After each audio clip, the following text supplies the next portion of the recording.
Okay, so before we start the story of feeding 5,000, let's just go over the chapter 13 again.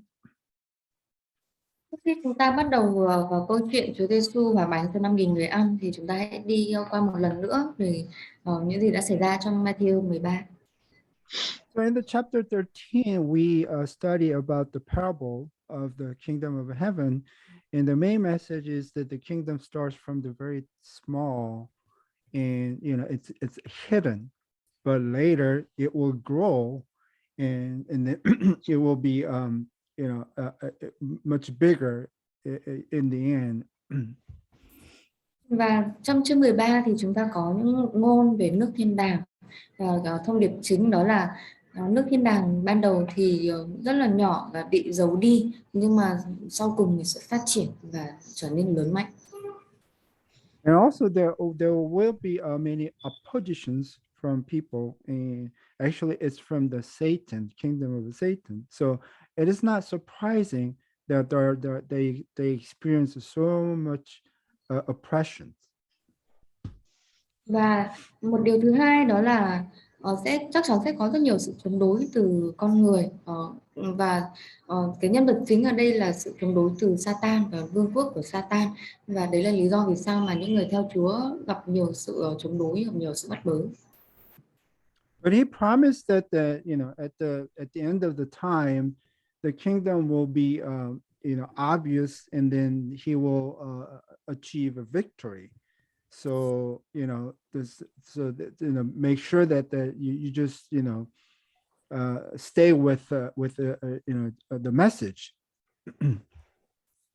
Nhưng điều quan trọng hơn đó chính là Chúa hứa với chúng ta rằng nước của Ngài sẽ phát triển và Chúa sẽ chiến thắng, và vì thế chúng ta hãy cứ ở lại và hãy cứ giữ sứ điệp của Chúa. And then in the beginning of chapter 14, the Matthew talk about John the Baptist, how he died. Phần đầu Matthew 14 thì có ghi chép về Giăng Báp-tít và cách mà ông đã chết. And Jesus heard about the death of the John the Baptist, and obviously he was sad. Và khi Chúa Giêsu nghe tin về Giăng Báp-tít thì Chúa rất là buồn. So in the chapter 14, verse 13, now when Jesus heard about John the Baptist, Jesus withdrew from there in a boat to a secluded place. It's called the Eremos. It's like the same word as for the wilderness. Okay, it's by himself. Matthew đoạn 14 câu số 13 nói rằng khi nghe tin ấy, tức là tin về Giăng Báp-tít, Đức Giêsu rời đó xuống thuyền và đi riêng ra một nơi thanh vắng. Ở đây từ nơi thanh vắng cũng là một từ chỉ sa mạc.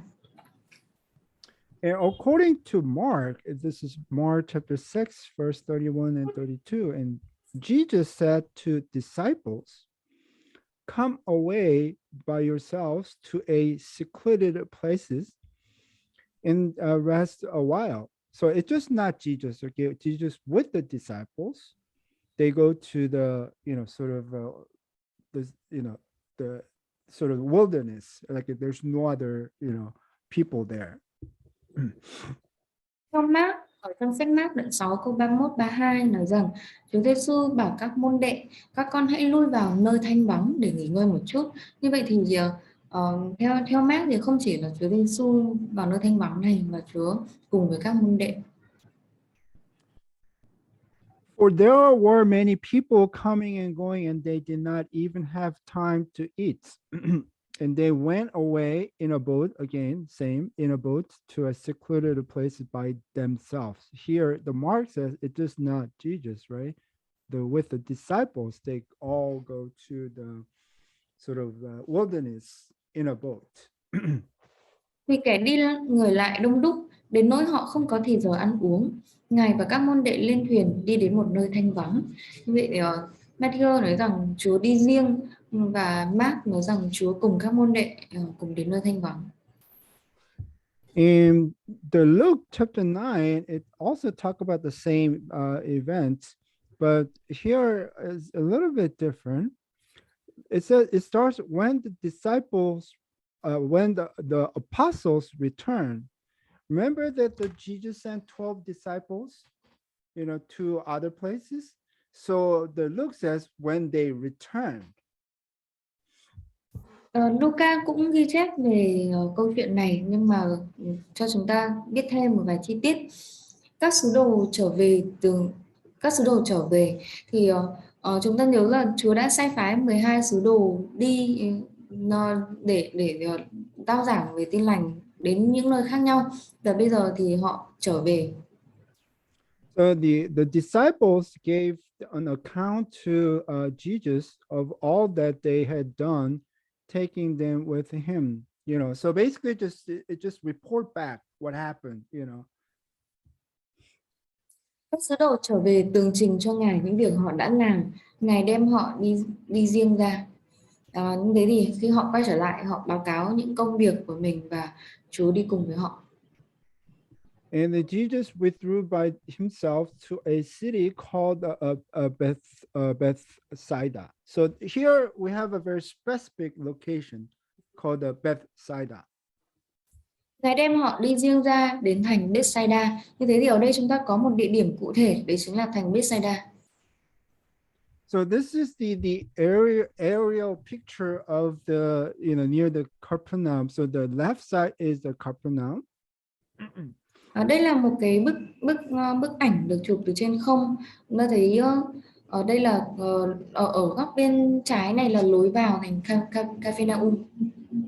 So the middle, you see the Mount of Beatitude. This is where the Jesus spoke the sermon on the mount, and then there is the cove of the sower. This is the places we believe that the Jesus spoke the parable of the sower. Ở giữa chính là núi Bát Phúc, tức là nơi mà Chúa đã dạy bài giảng về các phúc lành, và ở phía đông là vịnh người gieo giống, là nơi mà Chúa đã chia sẻ, đã dạy ngụ ngôn về người gieo giống. So on the right side, there's a small town. This is about approximately 3.2 kilometer west of the Capernaum. And in this town, there is one church.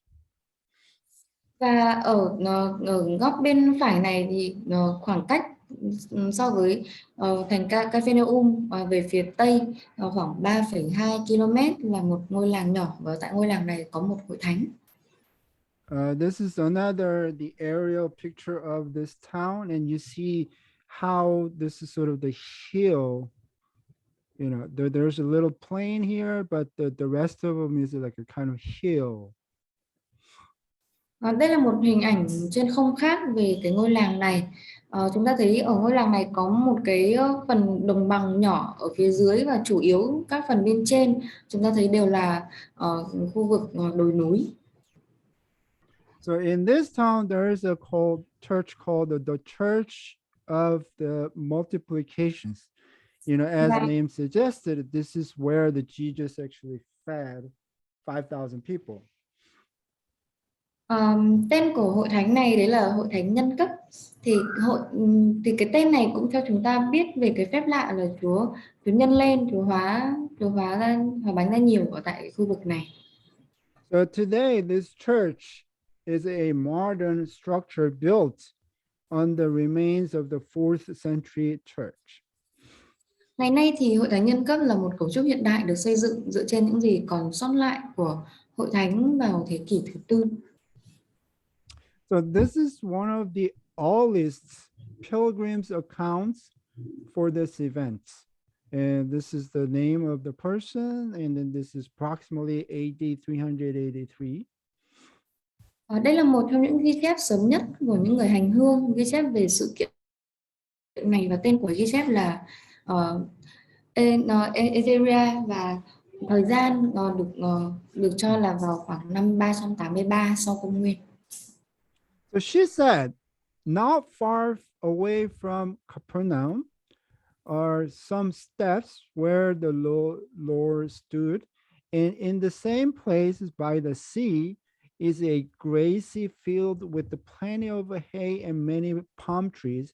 By them are 7 springs, and each flowing strongly. And this is the field where the Lord fed people with the 5 loaves and the 2 fishes.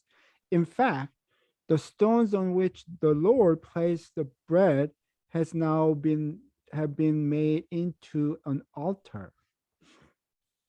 Và ghi chép rằng cách đó, tức là cách Capernaum vài bước chân là nơi Chúa đứng, và cũng nơi đó cạnh biển là đồng cỏ với rất nhiều cỏ khô và cây cọ. Cạnh đó là 7 dòng suối, tất cả đều chảy xiết, và đây là cánh đồng nơi Chúa đã cho nhiều người ăn với 5 cái bánh và 2 con cá. Thực tế, tảng đá nơi Chúa đặt bánh bây giờ đã được làm thành bàn thờ. So in this church, there is a sort of the stone or rock. They think this is where Jesus put the bread, and then they made an altar above it. Và hình ảnh này là chúng ta thấy có một cái hình ảnh màu đậm hơn này. Người ta cho rằng đây chính là tảng đá mà Chúa đã đặt bánh, và họ đã dựng một bàn thờ ở trên đó. And on the floor, there are sort of the Byzantine mosaic, and then it shows 2 fish. And then this is a basket, but we see only 4 bread. I don't know, the other bread is underneath. I don't know, but there's in the picture, you can only see 4 breads. Và cái bức tranh khảm Byzantine này chúng ta thấy có hình ảnh 2 con cá và có một giỏ bánh, và trong cái giỏ bánh này chúng ta thấy có 4 cái bánh. Tôi không biết là cái bánh còn lại nằm ở dưới hay không. But the interesting is about the fish, because you can see there are 2 fins on both sides, for these 2 fish. Và có một điều thú vị đấy chính là hình ảnh của 2 con cá này. 2 con cá này chúng ta thấy là đều có 2 cái vảy ở 2 bên lưng. And this is sort of the typical fishes in the Sea of Galilee. And then either there's no fin, or there's one side and then 2 other side. There's sardine, also no fins, right? So there's none. Fish had like 2 fins on both sides. So obviously the artists did not know the actual fish in the lake. Đây là các hình ảnh về các loại cá phổ biến ở tại biển Galilee. Thì tất cả các loài cá này đều hoặc là không có vây lưng, hoặc là chỉ có một vây bên trên và 2 vây ở bên dưới, hoặc cũng không có vây nào cả. Thì như thế chúng ta thấy là người họa sĩ mà đã khảm cái bức tranh kia có lẽ đã không quen thuộc với các loài cá ở tại đây. So the traditional site is on the left here. It's called a Tepga. But the Luke says, no, it was near the Bethsaida. But where's the Bethsaida? We think this is sort of the north of the Galilee, Sea of Galilee. Vậy thì theo ghi chép thì cái phép lạ này đã xảy ra ở tại Ta-ba, nhưng mà theo ghi chép của Luca thì lại ở một khu vực khác và được cho là Bethsaida. Thì Bethsaida lúc này được cho là ở phía phía bắc của Galilee, của biển Galilee. And the other problem is, like, so far we have no like I said, we're not 100% sure where is the Bethsaida, but there's a very 2 strong candidates. It's called the El Ara, and then there's Et Tal. Nhưng lại có một vấn đề nữa, đó là đến thời điểm này thì chúng ta cũng chưa biết được địa điểm thực sự của Bethsaida là nằm ở đâu, và có 2 ứng cử viên sáng giá. Đầu tiên là El Arai và địa điểm thứ hai là Ethel. So I will give you the most updated date studies so far. Okay, so this is most updated, and then I will explain like why both of them claim they are the biblical Bethsaida. Tôi sẽ cho các bạn những dữ liệu mới nhất từ những nghiên cứu mới nhất về địa điểm này, và chúng ta sẽ xem là vì sao cả hai địa điểm này đều được coi là Bethsaida theo Kinh Thánh. So I'm going to start with the El Ara. This is near the Sea of Galilee. Sẽ bắt đầu với địa điểm là Arai, và địa điểm này ở gần biển Galilee. So for 38 years, that's BC 4 to AD 34, Herod Philip, the son of the Herod the Great, ruled as a governor of the northern Transjordan. So this is like a northern Transjordan part. This is sort of the east of the Sea of Galilee, and then probably like in the north part. The Herod Philip ruled this area. Trong 38 năm từ năm thứ tư trước công nguyên đến năm 34 sau công nguyên, Herod Philip là con của Herod đệ nhất đã cai trị phía bắc Transjordan, tức là một khu vực mà bao gồm phía đông của biển Galilee và kéo lên trên phía phía bắc và trải dài tiếp sang phía đông. And about AD 30, the Herod Philip found a city at the sort of the southern boundary of his territory, and he selected the existing Jewish village of Bethsaida, and then he transformed it into a Roman city, and he named it a Julius. Vào năm 30 sau công nguyên thì Herod Philip tìm thấy một thành phố ở biên giới phía nam địa phận cai trị của ông ở bờ biển Galilee, và ông đã chọn ngôi làng Do Thái đã sẵn có, đấy chính là ngôi làng Bethsaida, và đổi thành thành phố mới của ông, tức là đổi thành một thành phố của La Mã, và ông đặt tên là Julias. So what we should expect is like we should have some sort of a Jewish village, but at the same time, on the later period, we should have some Roman city features. Như thế thì cái ngôi làng Bethsaida này sẽ có những đặc điểm của một ngôi làng Do Thái vào thời kỳ đầu, và sau đó thì có những đặc điểm của một ngôi làng ở một thành phố La Mã. And again, the side of the El Ara is near the Sea of Galilee. Một hình ảnh khác về địa điểm El Arai này nằm ở gần biển Galilee. Right. So in 2017, the archaeologists dug two proofs at the El Ara, and then from here they uncover the mosaic floor on the right side here. Okay, and then this is the part of the Roman type bathhouse, and on the left side they found the coin. Okay, this is mint by the Roman Emperor Nero. Vào năm 2017 thì các nhà khảo cổ đã đào được hai que giỏ tại El Arai, và từ đó thì họ khám phá ra một phần của một sàn nhà tắm được khảm đá hai màu là cái hình ảnh ở bên phải này, và cái sàn nhà này từng là một phần của nhà tắm theo kiểu kiến trúc La Mã, và họ cũng tìm thấy một đồng xu được đúc bởi hoàng đế La Mã Nero. And archaeologists have uncovered the numerous artifacts, including a complete disc oil lamp. So this is the oil lamp. And then this on the right side, you see the sort of the fresco, meaning is the painted wall, which hint to an urban settlement. Okay, so this is obviously sort of the city type. Các nhà khảo cổ cũng đã phát hiện ra nhiều tạo tác bao gồm một cái đèn dầu bằng đĩa hoàn chỉnh là hình ở bên trái, và một mảnh bích họa ở trên tường ở bên phải. Thì tất cả những điều này đã báo hiệu về một cái lối sống thành thị ở tại khu vực này. So they claim that this may fit to the profile of Bethsaida a fishing village transformed into a significant Roman city in the first century. Như thế thì họ đã cho thấy là những điều mà phát hiện ra này đã phù hợp với tiểu sử của Bethsaida, mà vốn dĩ là một làng chài và sau đó đã được biến thành một thành phố quan trọng trong suốt thế kỷ thứ nhất sau công nguyên.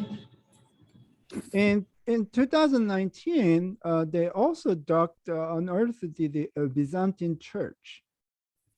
Vào năm 2019 thì họ cũng đã khai quật được một nhà thờ Byzantine. And again, here they found sort of the mosaic floor again. Và ở đây thì họ cũng tìm thấy một cái sàn nhà được khảm đá.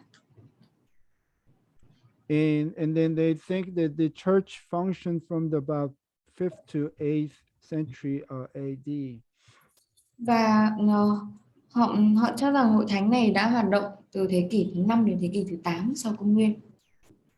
But what is interesting is that the archaeologists have found numerous lead weights. This is what they found, the lead weight. And this is used on the fishing net. You know, they put on the fishing net so that the fishing net can sink under the water. Và các nhà khảo cổ cũng tìm thấy rất nhiều cái cân bằng chì, mà những cái cân này được sử dụng trong những lưới đánh cá để giúp cho cái lưới đấy nó sẽ chìm được xuống. And also they, on the right side, it shows the sort of the chalk mold. So they, you know, this is the mold, and then they just put the lead, and then they can make a, you know, this the lead weight.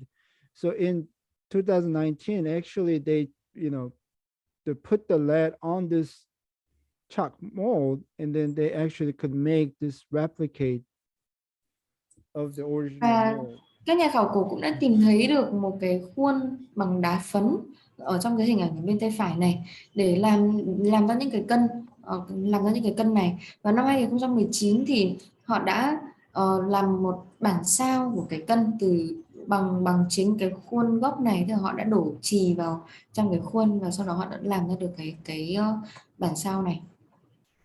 So they found very, you know, Roman city characters, and then they also found some fishing, you know, equipments. So that's why they believe that this is the you know, the site for the original Bethsaida. Và như thế thì ở tại đây họ đã tìm ra được những bằng chứng của một thành phố La Mã, và họ cũng tìm ra được rất nhiều vật dụng của một làng chài. Như thế thì họ cho rằng nơi này là có khả năng là Bethsaida. And the other one is called Etel, but this is about the 1 mile, so like 1.6 kilometer north of the Sea of Galilee. Okay, so this is the actual picture of the Etel, and the Sea of Galilee is like what, about the 1.6 kilometer away. Và chúng ta sẽ sang địa điểm thứ hai, đấy chính là Ethel. Thì khu vực này cách phía bắc biển Galilee khoảng một dặm, tức là khoảng 1,6 km. Thì trong cái hình ảnh ở bên tay trái này chúng ta thấy là đây là địa điểm của Ethel, và xa xa phía kia đấy chính là biển Galilee, và khoảng cách từ biển cho đến nơi này là 1,6 km.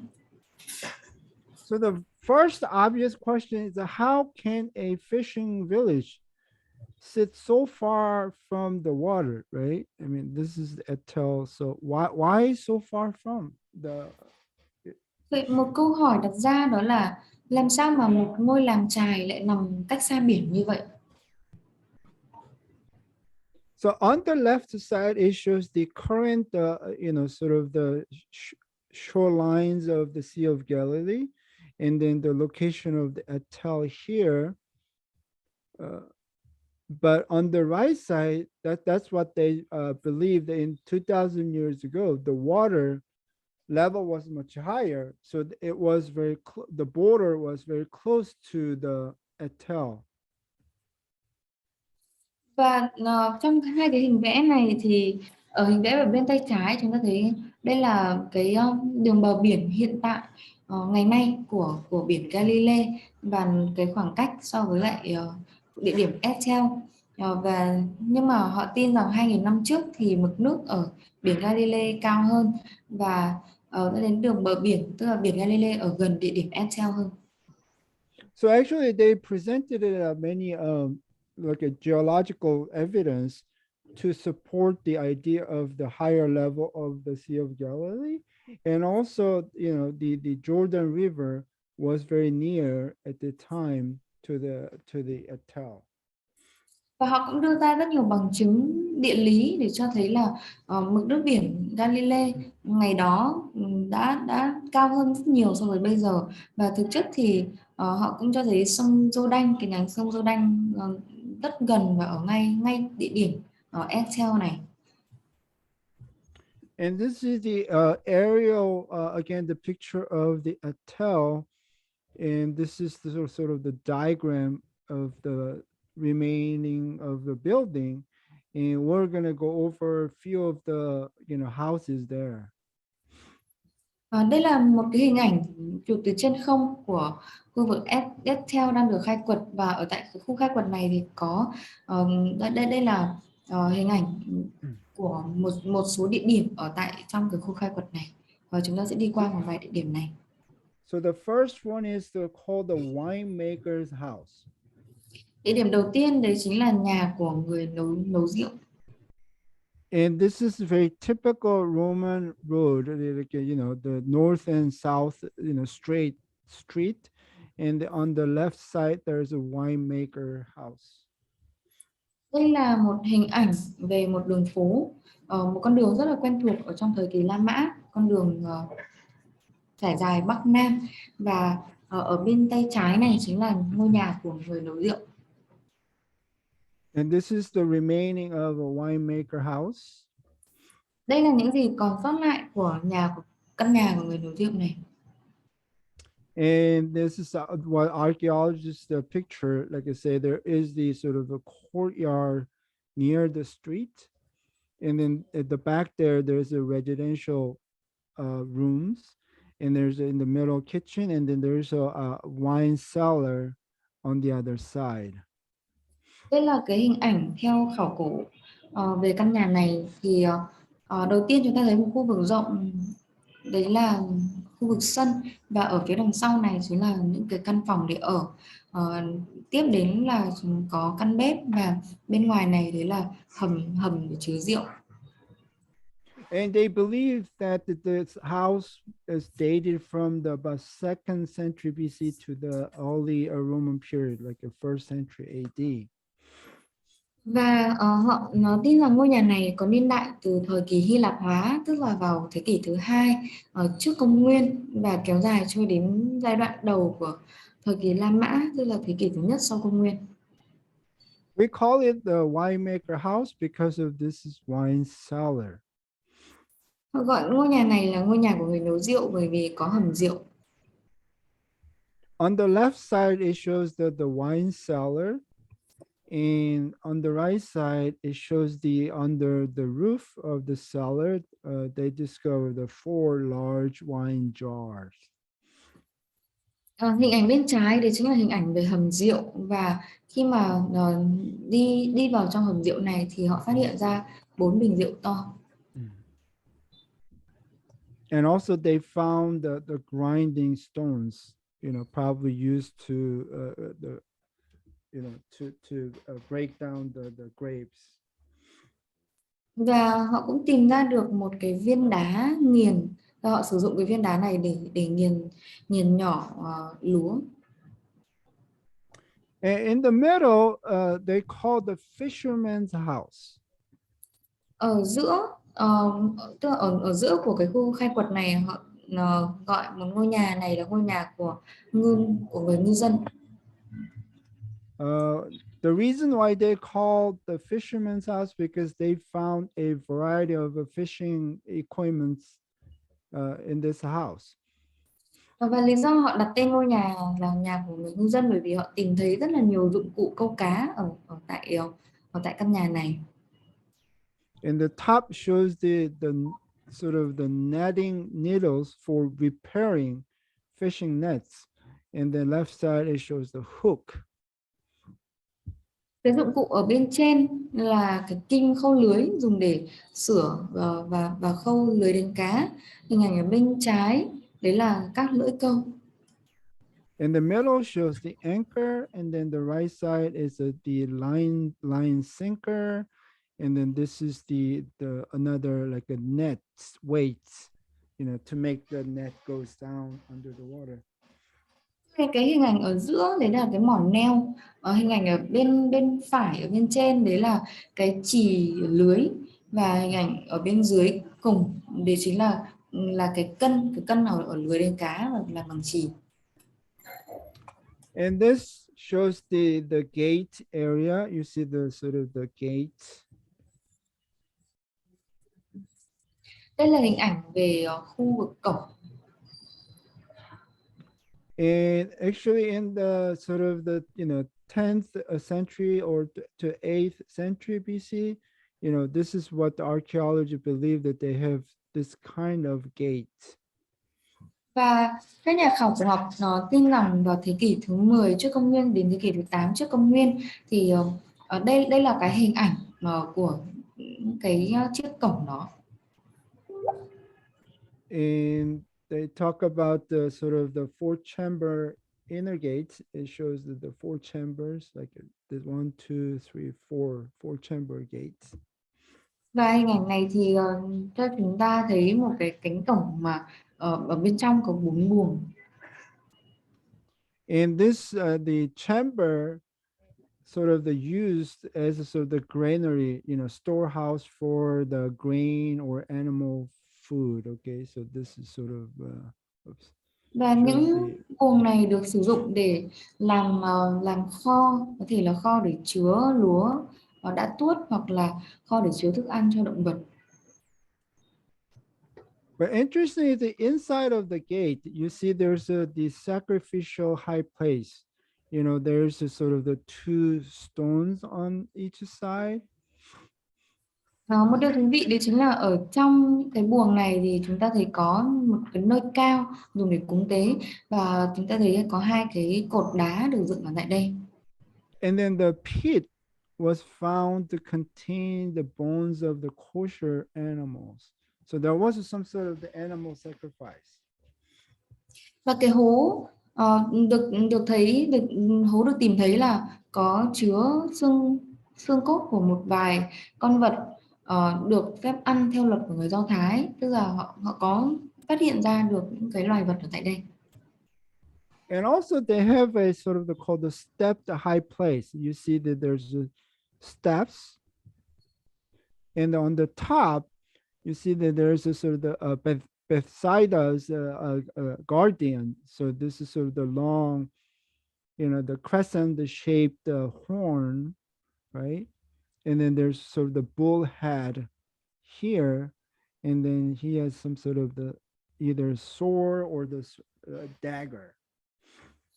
Đây là hình ảnh về một nơi cao có bậc thang, chúng ta thấy có các bậc để dẫn lên, và ở bên trên này thì có thần bảo hộ của Bethsaida. Theo hình ảnh này thì chúng ta thấy là có cặp sừng hình trăng lưỡi liềm, và khuôn mặt này có hình đầu bọc và mang theo một cái kiếm hoặc là một cái dao găm ngắn.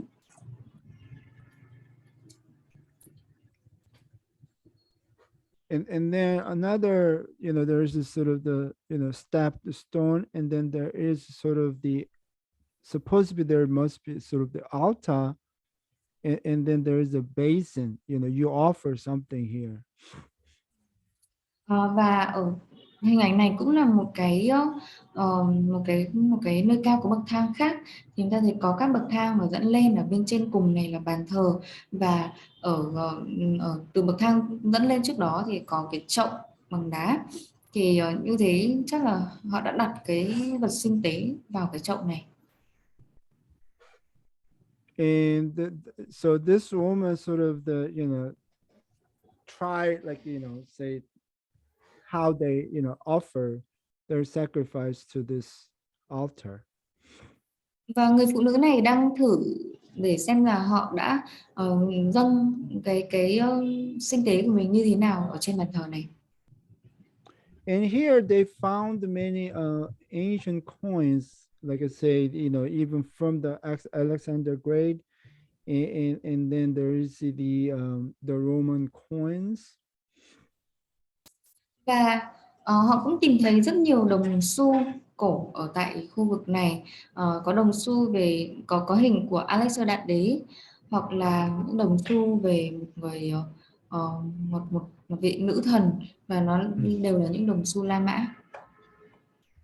And according to Josephus, there was when they, the transformed the village to the Roman city. He especially talked about the Roman temple, and then they found sort of the Roman temple in this, town. Và theo ghi chép của Josephus thì khi mà cái làng quê cái làng quê Bethsaida này đã được chuyển sang khu vực một cái thành phố của La Mã, thì ông đề cập đặc biệt đến đền thờ La Mã, thì họ cũng phát hiện ra được bằng chứng về đền thờ La Mã ở tại khu vực này. And also they discovered the Herodian oil lamp. This was made in Jerusalem, and then this was popular in the first century AD. Và họ cũng tìm được những cái đèn dầu vào thời Herodian, và những cái đèn dầu này được làm ở tại Jerusalem, và nó rất phổ biến trong suốt thế kỷ thứ nhất sau công nguyên. And they also found the very specific coin, like it dates to AD 30, and it was minted by the Herod Philip. Okay, this is to commemorate the founding of the city of Julius. Họ cũng tìm thấy một cái đồng xu bằng đồng rất đặc biệt có niên đại vào năm 30 sau công nguyên, và đồng xu này được đúc bởi Herod Philip để kỷ niệm sự thành lập Julius.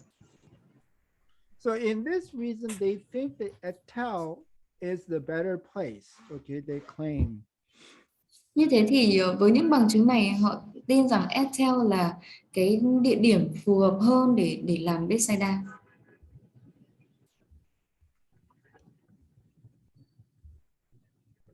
Right. So we're not so sure exactly where. However, we can tell, this is the north side of the Sea of Galilee. Is most likely somewhere.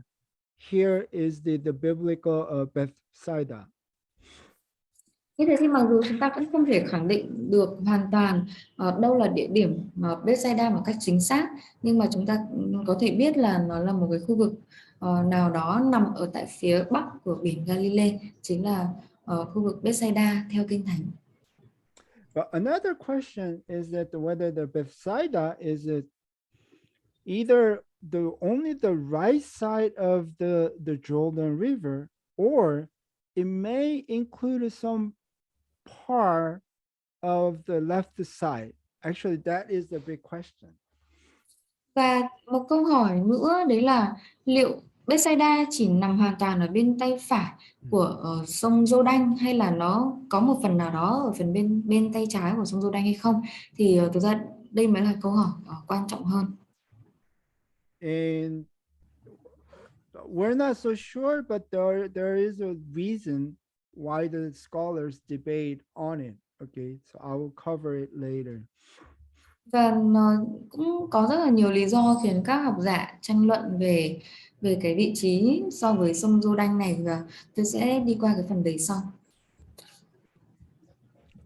Right. When the people heard of this, they followed Jesus on foot from the cities. And when Jesus went ashore, he saw a large crowd. Remember that Jesus and the disciples went into the boat, and then they, they move by the boat. Như vậy, đám đông từ các thành phố đi bộ theo Ngài. Và khi vừa ra khỏi thuyền thì Chúa Giêsu thấy đám dân đông. Chúng ta nhớ là khi mà Chúa cùng với các môn đệ lui đi thì Ngài di chuyển bằng thuyền. And he saw a large crowd and then felt compassion for them and then healed their sick. Khi Chúa thấy đám dân đông thì Ngài động lòng thương xót và chữa lành những người bệnh. Remember, the crowd always followed the Jesus. One of the main reasons is just to get, their to get like their, the sick cure. Và một trong những lý do phổ biến nhất khiến cho dân chúng đi theo Chúa Giêsu đấy chính là họ tìm kiếm phép lạ chữa lành. And the Mark says a little bit more details. The people saw them going, many recognized them, and then ran there together on foot from all the city, and they got there ahead of them. Okay, so apparently they keep watching Jesus, and then they know the direction, so they just ran toward the area, and then they got there ahead of the Jesus and they wait for Jesus. Mark cho chúng ta thêm những chi tiết. Nhiều người thấy vậy và nhận biết chỗ đó nên từ các thành thị kéo nhau chạy bộ tới trước.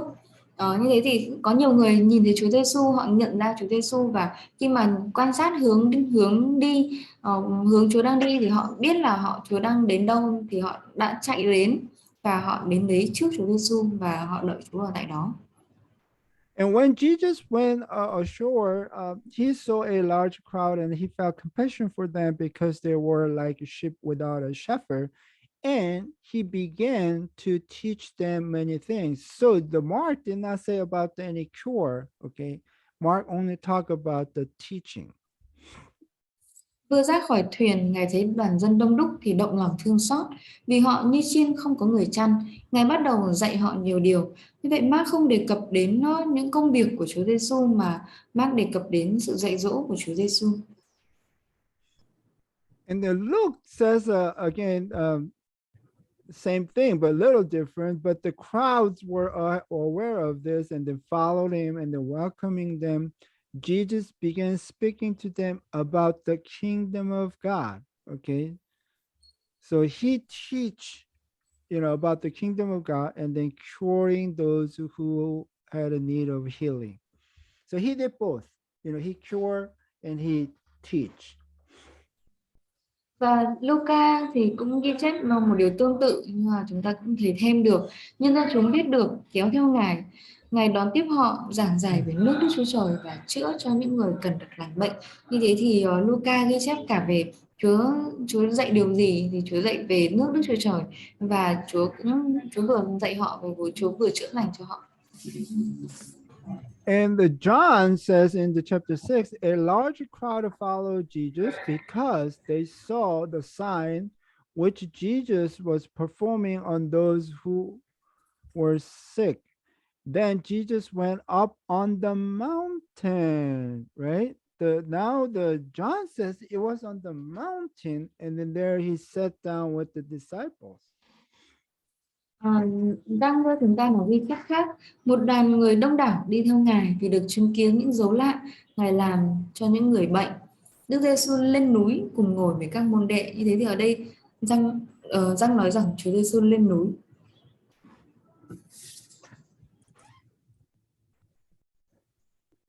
Back to Matthew, and when it was evening, the disciples came to Jesus and said, "This place is a desolate, and the hour is already late. So send the crowd away that they may go into the village and buy food for themselves." So this is very practical request.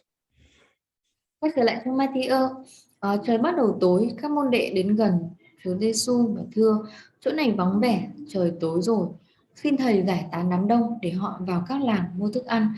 Đây là một lời thỉnh cầu rất thực tế. So I mean, the Mark says pretty much a similar thing. Also, the Luke says quite similar thing. Ghi chép của Mark và Luca cũng đều tương tự như Matthew. The point is that the area is the really, sort of the eremos, meaning is like there's no, so like no habitats. Và điều quan trọng muốn nhấn mạnh đấy là đây là một nơi rất là vắng vẻ hoặc là nơi đồng hoang, và ý muốn nói đến là ở đây không có dân cư. And then say they go into surrounding, countryside or villages. So we know they're not inside of the city, right? We don't know where is a Bethsaida, but what they are and where they are is not the inside, but the near, somewhere near the Bethsaida, right? That's why they want to send the people into near city or village. Và các môn đệ thì xin Chúa cho dân chúng đi vào các làng hoặc là các làng xóm ở xung quanh, để mua được cái gì đó để ăn. Thì như thế là họ không ở ở trong khu vực nội thành, ví dụ như là không không phải ở tại Bethsaida, mà tại đâu đó gần Bethsaida, hoặc là gần những cái khu vực gần gần các làng ở xung quanh khác nữa. But Jesus said to them, they do not need to go away. You, meaning the disciples, give them something to eat. Tiếp theo trong Matthew đoạn 14 câu số 16 thì Chúa nói rằng nhưng Đức Giêsu bảo họ không cần đi, chính các con hãy cho họ ăn. And the Mark says a little bit more details, like it say, and they said to him, Jesus, shall we go and spend 200 denarii on bread and give them something to eat? So they say to feed these people, they had to spend 200 denarii. Mark cho chúng ta thêm những chi tiết.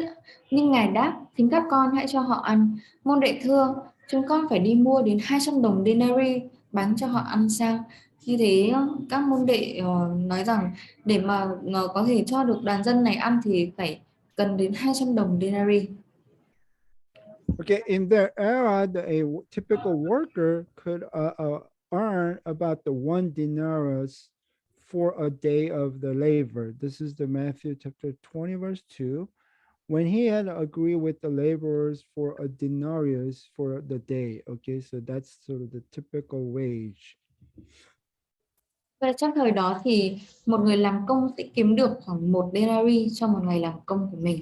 Ở trong Matthew đoạn 20 câu 2 chúng ta cũng thấy khi đã thỏa thuận với họ về lương mỗi ngày 1 đồng denarii.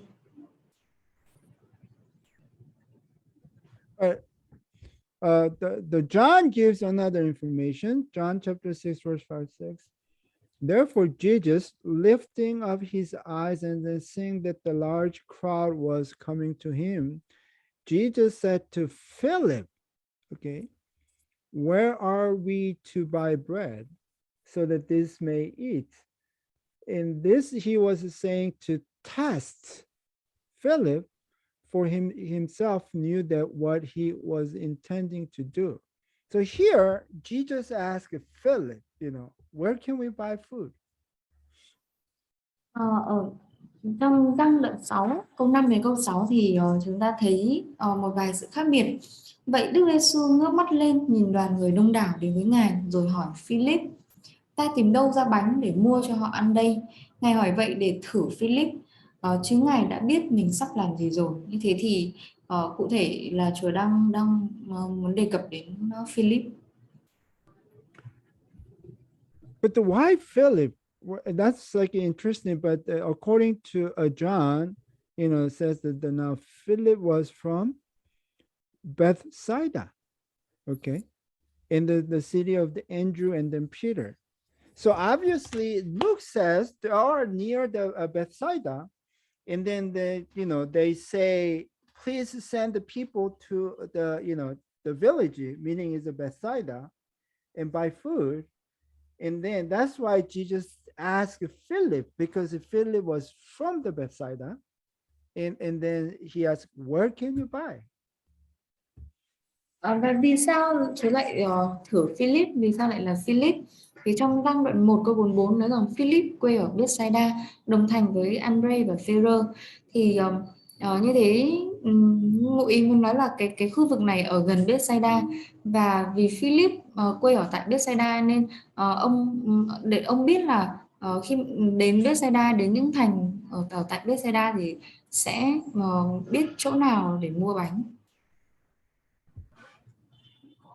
And Philip answered Jesus, 200 denarii worth of bread is not sufficient for them, for everyone to receive a little. Philip thưa, lấy 200 đồng denarii mua bánh cũng không đủ cho mỗi người một miếng bánh nhỏ.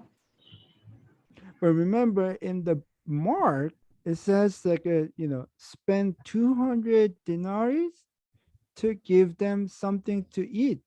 But according to John, it says that 200 denarii is not sufficient. I mean, is that contradict each other? Và chúng ta nhớ trong Mác đoạn 6 có ghi chép là môn đệ thưa chúng con phải đi mua đến 200 đồng denarii bánh cho họ ăn sao. Nhưng mà Giăng lại ghi chép là 200 đồng denarii cũng không đủ. Thế thì nó có cái sự tương phản nào ở đây không? Well, actually, the both of them talk about the same thing, but it has a different, like it's sort of little different angles. Okay, so the mark is actually the emphasize that it is a shockingly expensive. Okay, the mark's point is like we need a very expensive uh, money. Um, the according to the mark. Okay, but the John's point is that even if we spend 200 denarii, it only provide very little. Just maybe like they have only one bite's worth. Thực ra thì cả hai người đều đang nói về cùng một việc nhưng mà ở các góc độ khác nhau thôi. Dưới góc độ của Mark thì ông đang muốn nhấn mạnh đến tức là để có thể mua được bằng đấy bánh cho những người này ăn thì sẽ rất là đắt. Thì ông đang muốn nói rằng nó cực kỳ đắt. Và đối với Trăng thì ông đang muốn nhấn mạnh vào việc là dù có mất đến bằng đấy tiền đi chăng nữa thì số lượng mua được cũng sẽ chỉ đủ cho mỗi người một miếng nhỏ mà thôi. And the Matthew again says that they said to Jesus, we have here only 5 loaves and then 2 fish. And Jesus said, bring them here to me. Các môn đệ đáp, ở đây chúng con chỉ có 5 cái bánh và 2 con cá. Ngài bảo hãy đem bánh và cá cho ta. According to Mark, Jesus asked his disciple, how many loaves do you have? Go look. And when they found out, they said 5 and then 2 fish. Ngài bảo các con đi xem thử ở đây có bao nhiêu bánh. Khi đã xem xét xong, họ thưa có 5 cái bánh và 2 con cá, là ghi chép trong Mark.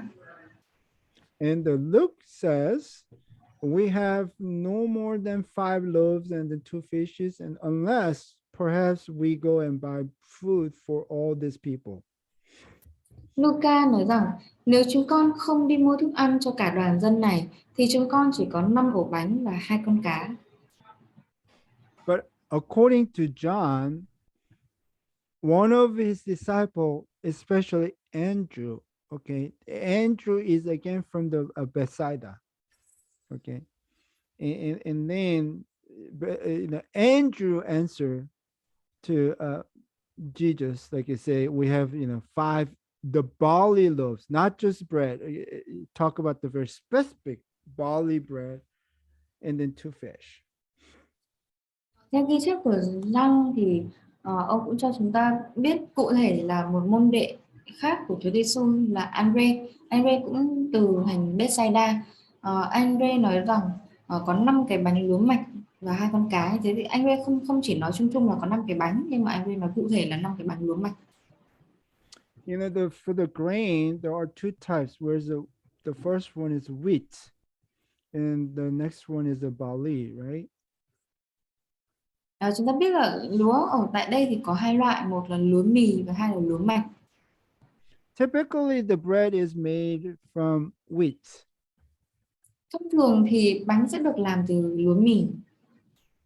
the barley means this is sort of the lower class food. Và bánh lúa mạch có nghĩa là dành cho cái tầng lớp thấp hơn. So basically, Jesus took the lower class, the typical meal, which is the barley bread, Như thế thì Chúa Giêsu đã lấy cái bữa ăn phổ biến cho tầng lớp mà thấp, đấy chính là những cái bánh lúa mạch. So when he made the bread, do you think that the Jesus is making the wheat bread or Jesus is just making the barley bread? Thế thì khi mà Chúa hóa bánh thì chúng ta nghĩ là Chúa sẽ vẫn hóa ra bánh lúa mạch hay là Chúa hóa ra bánh lúa mì? I think that Jesus is making the barley bread. He just take it and he just gives the very lower class food. He distributed, Cá nhân tôi nghĩ là Chúa vẫn hóa ra bánh lúa mạch và Chúa dùng cái đồ ăn của tầng lớp thấp này để Chúa đáp ứng nhu cầu của họ. And ordering the people to sit down on the grass. Okay, so that's interesting. It says on the grass. Sau khi truyền cho đám đông ngồi xuống bãi cỏ, đây là một chi tiết thú vị nói đến bãi cỏ. And let's look at the Mark. Mark says, Jesus commanded them all to sit down by groups on the green grass. It's not just grass, green grass. Mark, hãy xem trong Mark, Ngài truyền cho các môn đệ bảo dân chúng ngồi thành từng nhóm trên cỏ xanh. Như thế thì Mark không chỉ đề cập chung chung đến cỏ mà là cỏ xanh. But the John says, now there was a much grass in the place. Và Giăng nói chỗ ấy có nhiều cỏ. So why do they so, care about the grass, the green grass or much grass? I mean, they can just say, oh, they just sat down, okay? But they emphasize on the grass. Vì sao ở tại đây họ lại nhấn mạnh đến cỏ và không chỉ cỏ thôi mà còn là cỏ xanh hay là nhiều cỏ, thay vì nói là họ ngồi xuống.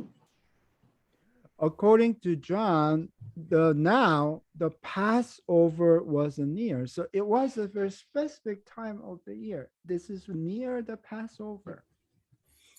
Theo Giăng đoạn 6 câu số 4 nói rằng hôm ấy gần đến lễ vượt qua. Như thế là có đề cập đến một cái thời gian cụ thể đang sắp đến là lễ vượt qua. So there is always a large vegetation in Galilee during the springtime, especially right before Passover. Ở tại Galilee thì luôn luôn có cây cối tươi tốt trong suốt mùa xuân, đặc biệt là ngay trước thời điểm lễ vượt qua. However, soon after Passover, the very specific wind called Hamshim from the Arabian desert to blow, and then it kills off all the flowers and then grass. Tuy nhiên, ngay sau lễ vượt qua thì có một cái loại gió cụ thể, đấy là gió Hamsin thổi từ sa mạc Arabi, thổi đến và phá hoại tất cả cây hoa và cỏ. And this is the typical just the rain season chart, and with the near the festivals. So this is, like I say, Passover. This is where the rainy season sort of ends. Okay, so that's why there are so much vegetations before the Passover. Đây là cái biểu đồ cho chúng ta thấy về, thứ nhất là về lượng mưa, và thứ hai là cái thời những cái lịch trình của những cái lễ hội. Thì chúng ta thấy là trong thời điểm lễ vượt qua thì đang là trước lễ vượt qua là đỉnh điểm của mùa mưa, và sau lễ vượt qua thì lượng mưa nó sẽ giảm xuống, nên trước lễ vượt qua thì đấy là lý do vì sao mà có rất là nhiều cỏ xanh hoặc là cây cối tươi tốt ở trước thời điểm lễ vượt qua này. And the period from early May to mid-June is a sort of transitional season from the wet winter months to the dry summer ones. Giai đoạn từ đầu tháng 5 cho đến giữa tháng 6 là thời điểm giao mùa, từ những tháng mùa đông ẩm ướt nó sẽ chuyển sang những tháng mùa hè khô ráo. So at times the wind blows in from the desert, and those times the humidity drops drastically. So this just shows the sort of this, the wind, sort of wind, and then sandstorm. Và đôi khi thì gió thổi vào từ sa mạc và những lúc đó độ ẩm sẽ giảm đột ngột. Hình ảnh này chúng ta thấy là hình ảnh về gió hoặc là bão cát. So the left is, it was a picture of the Jerusalem. It's a 2007 May 11. This is the sort of the Hamshin storm. You see the sort of the very sandy situations. Hình ảnh bên tay trái này là hình ảnh Jerusalem vào tháng 5 năm 2007 và lúc này là Jerusalem đang có bão Hamsin và chúng ta thấy là có rất là nhiều cát. So on the right side is the same picture, but this is 3 days later, under the normal conditions. Hình ảnh ở bên tay phải vẫn là cùng địa điểm đấy nhưng mà chụp vào ngày 14 tháng 5 năm 2007 và đây là trạng thái bình thường, chỉ 3 ngày sau bão Hamsin thôi.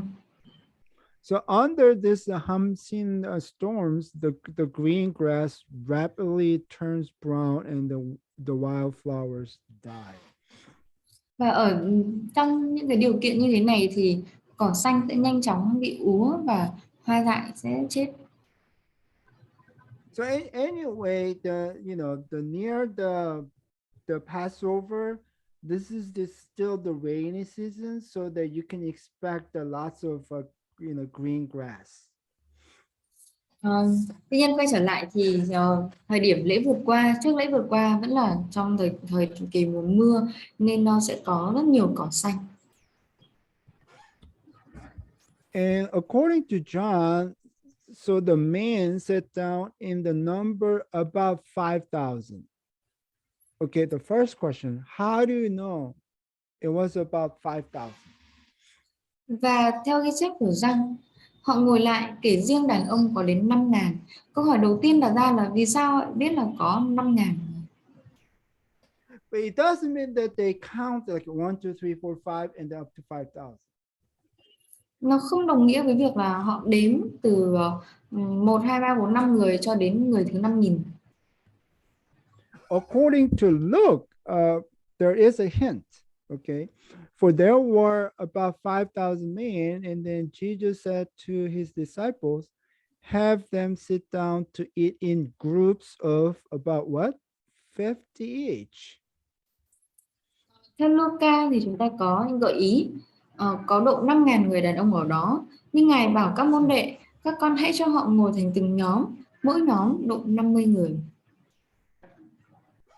The Mark says it even better. They sat down in the groups of hundreds and fifties.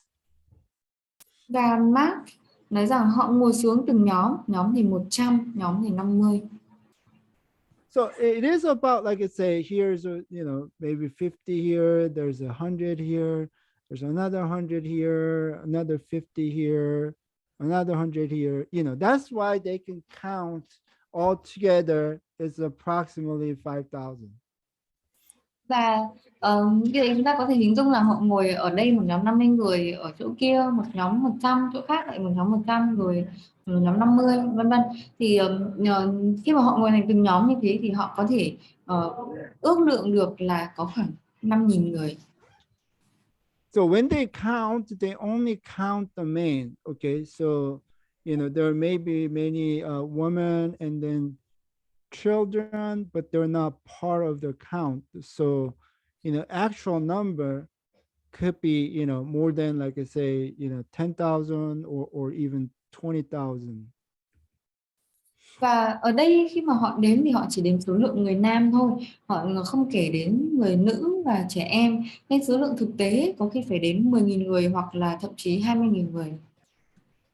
And according to Jewish rabbi, they say they have their prayer uh, is different depending on how many people. If there's like a 50, 100, so that when they pray for the food, I mean, after eating all the food, they have to pray for the thanksgiving, but the ending for 50, ending for 100 is a different. Okay, that's why it's important to group either 50 or 100 because it will change the end of the prayer. Theo các rabbi Do Thái thì có một cái sự khác biệt giữa nhóm 50 người hay là 100 người, bởi vì nó khác nhau ở cái giống như là cái lời cầu nguyện cảm tạ cho 50 người ăn hay là cho 100 người ăn sẽ khác nhau. Right, back to Matthew. Jesus took the 5 loaves and then 2 fishes, and then looking up toward heaven, he blessed the food, and then breaking the loaves, he gave them to disciples, and then the disciples gave them to the crowds, and they all ate and were satisfied. Quay trở lại Matthew, Ngài lấy 5 cái bánh và 2 con cá, ngước mắt lên trời tạ ơn và bẻ ra đưa cho môn đệ để họ phân phát cho đám đông, mọi người ăn no nê. And basically, all other books say the same thing. Và cả ba sách còn lại cũng đều nói về một điều tương tự. Remember, there was the barley bread. I believe that Jesus just make the same the barley bread. He doesn't upgrade it, to the wheat bread. Okay. Và chúng ta cũng nhớ rằng đó là những bánh lúa mạch, và Chúa vẫn hóa ra các bánh lúa mạch, và chắc là Chúa không có nâng cấp lên thành bánh lúa mì. They picked up what was left over of the broken pieces, and then 12 full baskets. There were about 5,000 men who ate, and besides the women and children. So, what is the broken pieces? Mọi người ăn no nê và họ lượm bánh vụn, còn thừa được 12 giỏ đầy. Số người ăn khoảng 5.000 người, chưa kể đàn bà và trẻ con. Câu hỏi ở đây là bánh vụn là gì? And according to Mark, it's just not the broken pieces, the bread, and it says also of the fish. So apparently there is a broken pieces of the fish too. Và theo ghi chép của Mark thì không chỉ nói đến bánh vụn mà còn nói đến cả, tức là cái cá vụn nữa. And according to John, when they were filled, okay, when they were satisfied, Jesus said to his disciples, gather up the leftover fragments. It's just all the same thing, the broken pieces, so that nothing will be lost. So they gather them up and then fill the 12 baskets with the fragments from the barley, 5 barley loaves. Và theo Giăng, khi họ đã ăn no, Chúa Giêsu bảo các môn đệ hãy thu lượm bánh thừa để khỏi phí phạm. Vậy họ thu lượm những mảnh vụn của 5 chiếc bánh lúa mạch mà người ta đã ăn được 12 giỏ đầy. So what is the broken pieces? What do you think? Vậy vụn bánh hay bánh vụn là gì, và chúng ta nghĩ gì về điều này? And then why Jesus said like you better collect them, not just throw them away. Và vì sao Chúa Giêsu lại yêu cầu là hãy thu lại mà không bỏ đi? I try to find the reference, but I try to find the reference, but I don't have any good answer for that. But I heard this from the Messianic Jews rabbi? Ờ, tôi cũng cố gắng tìm kiếm những cái điều liên quan đến đến vấn đề này nhưng mà cũng chưa có một cái lời giải đáp thỏa đáng lắm. Là tôi có đọc được một cái ghi chép của một người Rabbi Do Thái. So I don't know how much it is true, okay, but I just want to share with you. Tôi cũng không biết là cái mức độ chính xác đến đâu nhưng mà tôi chỉ đang muốn chia sẻ với các bạn thôi. You know, at the time, the people were, I mean, not people, but the Pharisees very focused on the, you know, the traditions. Vào thời kỳ này thì những người Pharisee rất là chú trọng đến truyền thống And they focus on the how to live, like how to live holy. và họ cũng chú ý đến việc làm thế nào để sống thánh khiết. See, one of the issue is the tithe, you know, not just your money, but even on the food, they practice the tithe.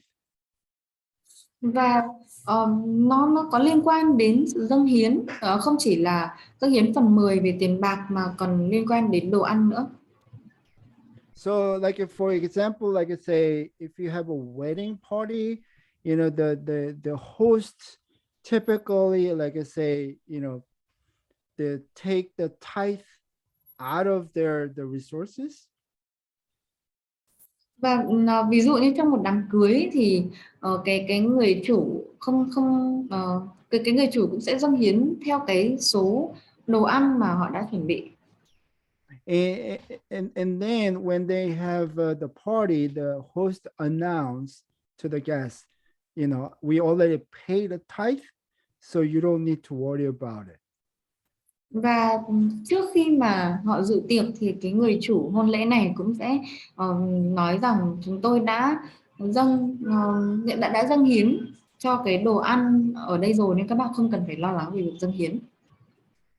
But let's say if you visit your, you know, some other house, and then you have you know, the meal together, and then what if you're not so sure that you know, whether they already take the tithe out of, you know, their food or not?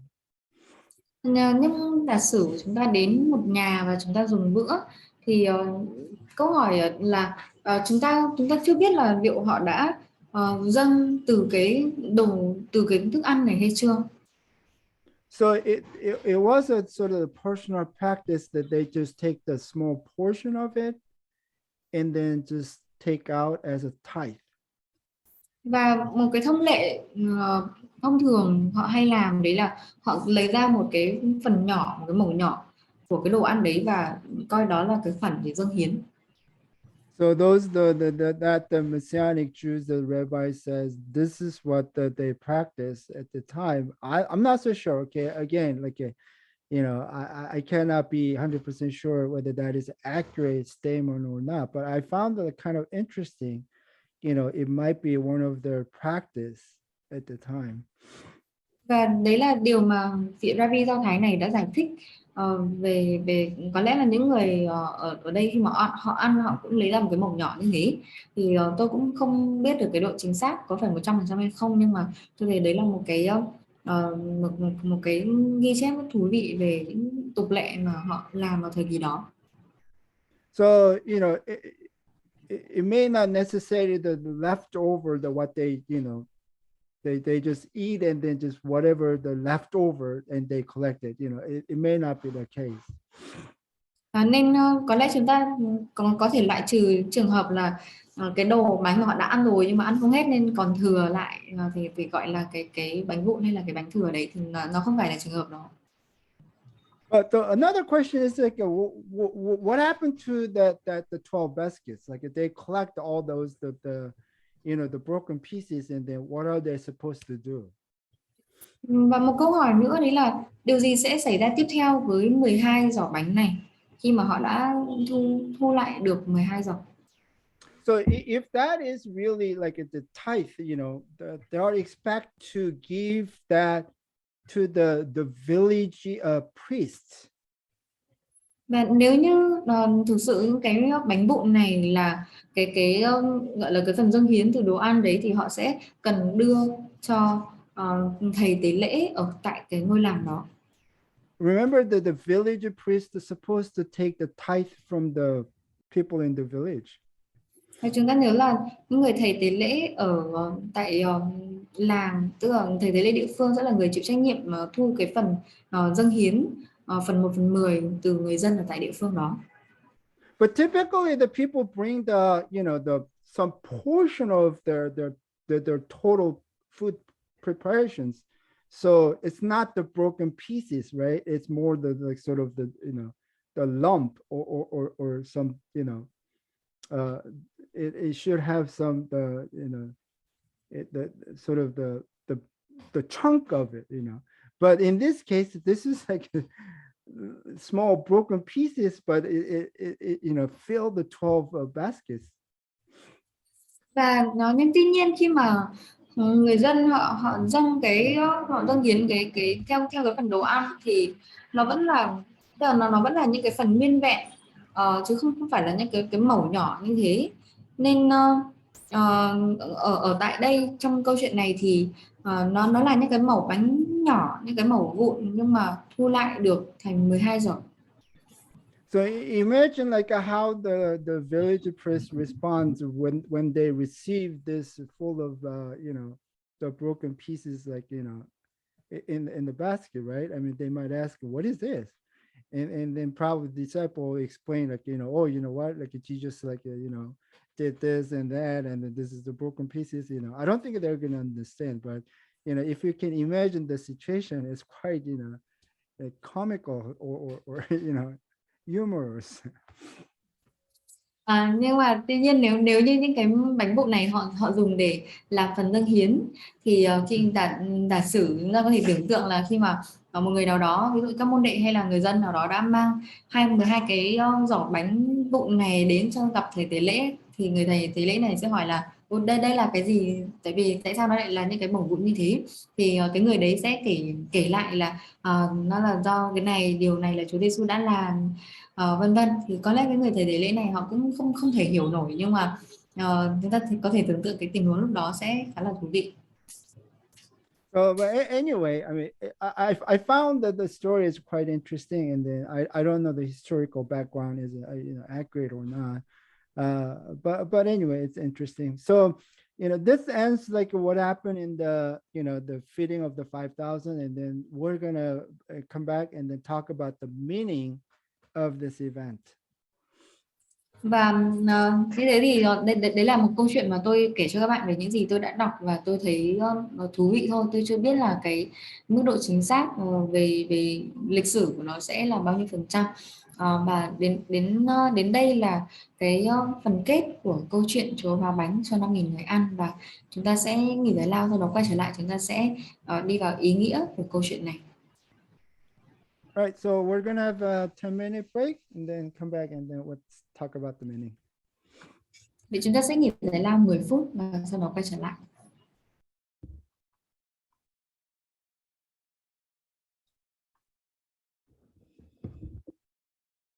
All right, let's continue.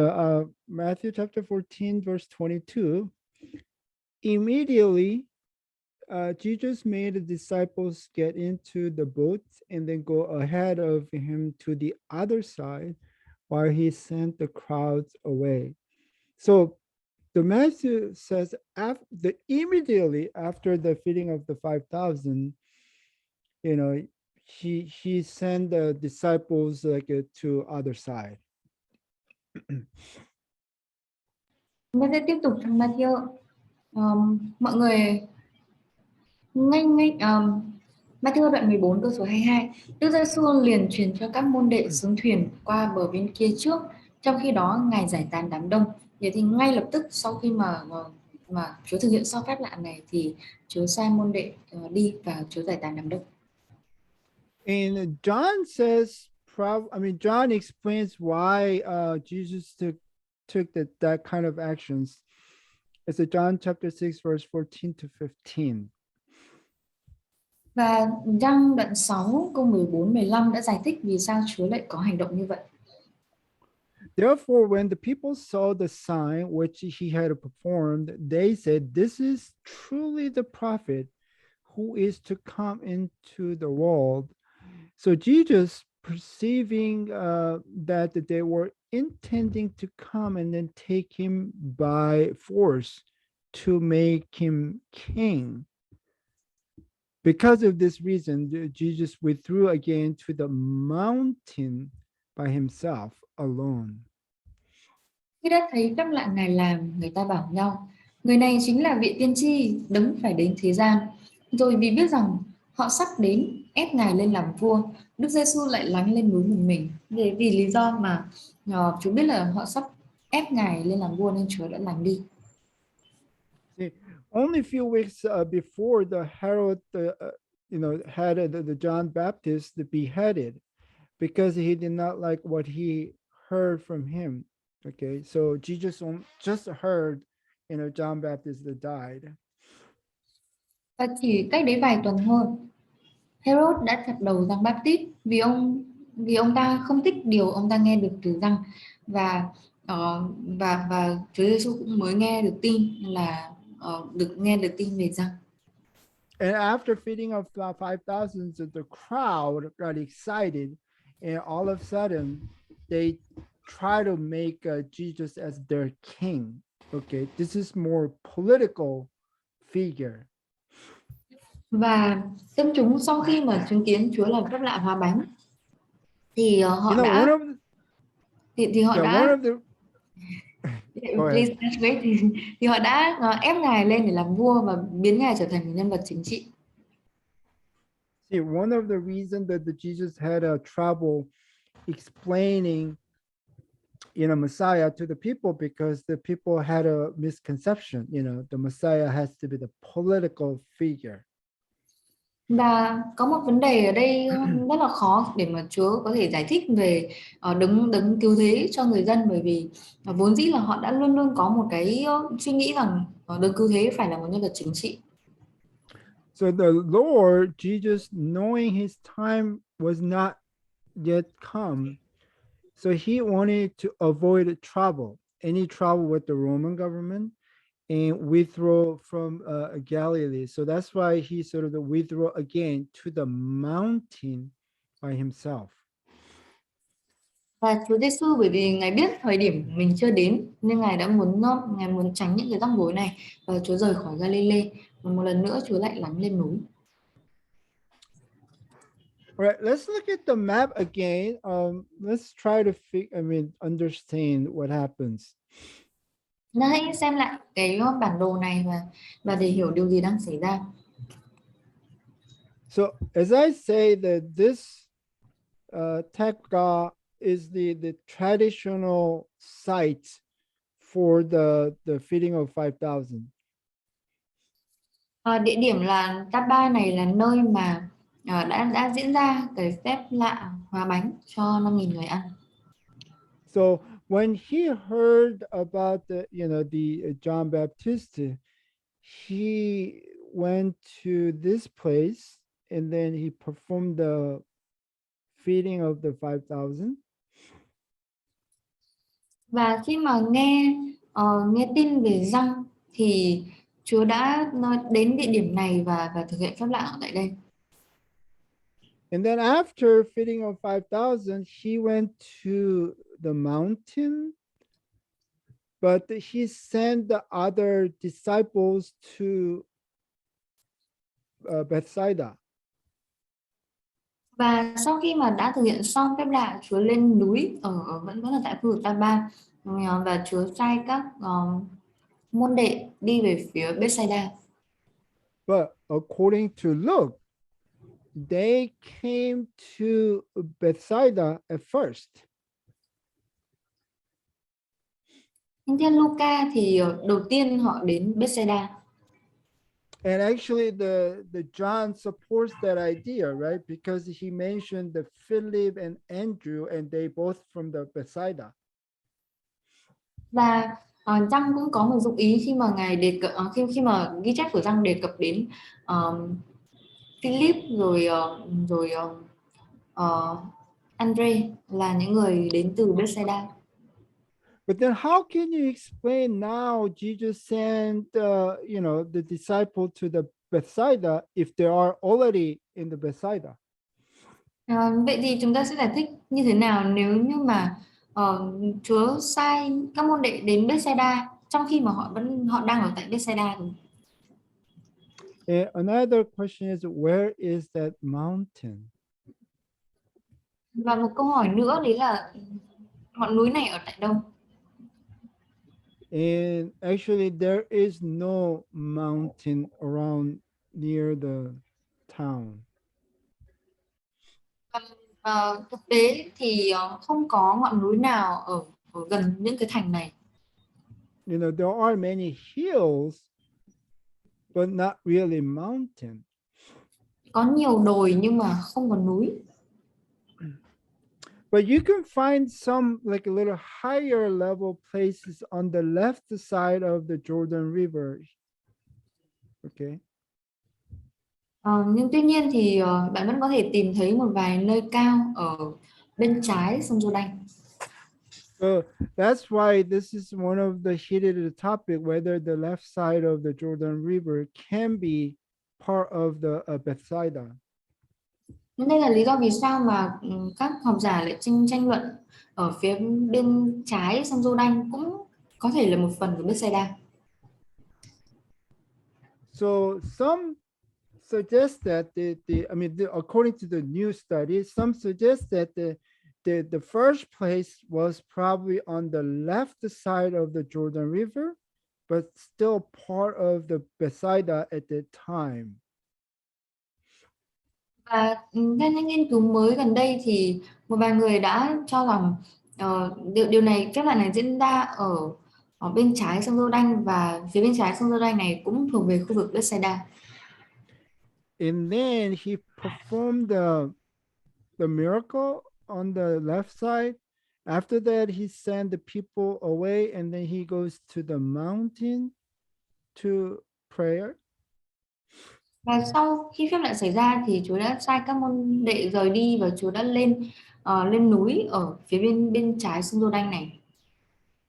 In the meantime, he sent his disciple from the left side to the right side. Và Chúa sai các môn đệ đi từ phía bên trái sông Giô-đanh này đi sang phía bên phải sông Giô-đanh. But still, this interpretation has a little problem with the book of John. Nhưng tuy nhiên cách hiểu này lại có một chút vấn đề so với ghi chép của Giăng. So John chapter 6, verses 16 and 17. Now, when the evening came, his disciples went down to the sea. After getting into a boat, they started to cross the sea to Capernaum, which is the other directions. Năng đoạn 6 câu 16 17. Đến chiều các môn đệ của Ngài trở xuống biển, lên thuyền sang bờ bên kia về hướng Capharnaum. Như vậy thì ở đây lại là một địa điểm khác. So some scholars says what John described is here is different from the other, gospel, the Matthew, Mark, and then the Luke. It has to be the separate event, okay? But the content is, context is very similar. So we're not so sure whether this is a separate event, but it's more likely the same event. Và có một số học giả đã cho rằng ghi chép này của Giăng đang nói về một sự kiện khác so với lại ghi chép của ba sách còn lại. Nhưng tuy nhiên thì chúng ta thấy là những cái sự kiện xảy ra rồi cái ghi chép nội dung này nó vẫn khá là giống nhau, nên là chúng ta không thể chắc chắn được là liệu đang nói về một thời điểm khác hay là vẫn cùng một sự kiện này. So we can come back this later again, but let's continue on the Matthew. Chúng ta sẽ quay trở lại vấn đề này sau. Bây giờ hãy tiếp tục với Matthew. So after he had sent the crowd away, and then he went up on the mountain by himself to pray. And when it was evening, he was there alone. Okay, so as I said, somewhere on the mountain, he was praying alone, and then he sent his disciple from left to right side. Đông, Ngài lên núi một mình để cầu nguyện. Tối đến chỉ còn một mình Ngài ở đó. Và như vậy thì lúc này là buổi tối rồi, Chúa đang ở trên núi một mình để cầu nguyện và Chúa đã sai các môn đệ đi sang bờ bên kia rồi. But the boat was already long distance from the land and then battered by the waves, and then for the wind was a contrary. So in this case, the wind comes from the east to west. Lúc ấy thuyền đã ra cách bờ khá xa và đang bị sóng đánh vì gió ngược. Gió ở đây thổi từ đông sang tây. And in the fourth watch, meaning is about 3 a.m. to 6 a.m. In the Roman world, they divide in 4 periods. The first is the 6 to 9, second is 9 to 12, the third is about the 12, 3, and then fourth is about 3 to 6 a.m. Trong thời La Mã, thời gian buổi tối được chia thành 4 canh. Canh 1 từ 6 đến 9 giờ tối, canh 2 từ 9 giờ tối đến 12 giờ đêm, canh 3 từ 12 giờ đêm đến 3 giờ sáng và canh 4 từ 3 giờ đến 6 giờ sáng. And Jesus came to them and they're walking on the sea. Ngài đi trên mặt biển đến với các môn đệ. All right, let's look at the mark, how the mark described. So after bidding them farewell, he left for a mountain to pray. So it's the same. When it was evening, the boat was in the middle of the sea and he was alone on the land. Để xem Mark ghi chép như thế nào. Mark đoạn 6 câu 46 đến 48. Khi họ đã ra về, Ngài lên núi cầu nguyện. Tối đến, thuyền ra giữa biển, còn một mình Ngài trên bờ. And seeing them straining at the oars. So the seeing is really physical, or visually, or in the sense of not knowing something. Okay, somehow Jesus knows that the disciples are straining at the oars, for the wind was against them. That was about the fourth watch of the night. He came to them walking on the sea. And according to Mark, Jesus intended to pass by them. Ngài thấy các môn đệ chèo thúng vất vả. Thế thì bằng cái từ thấy này có thể là nhìn thấy bằng mắt hoặc là bằng cảm nhận, chưa biết điều gì đấy đang xảy ra. Nhưng Ngài thấy các môn đệ chèo thúng vất vả vì gió ngược.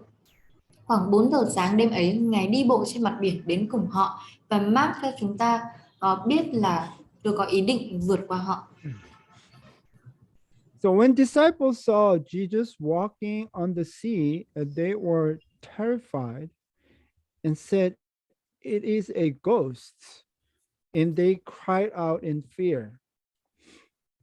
Người đi trên mặt biển, các môn đệ sợ hãi, hốt hoảng là ma kìa.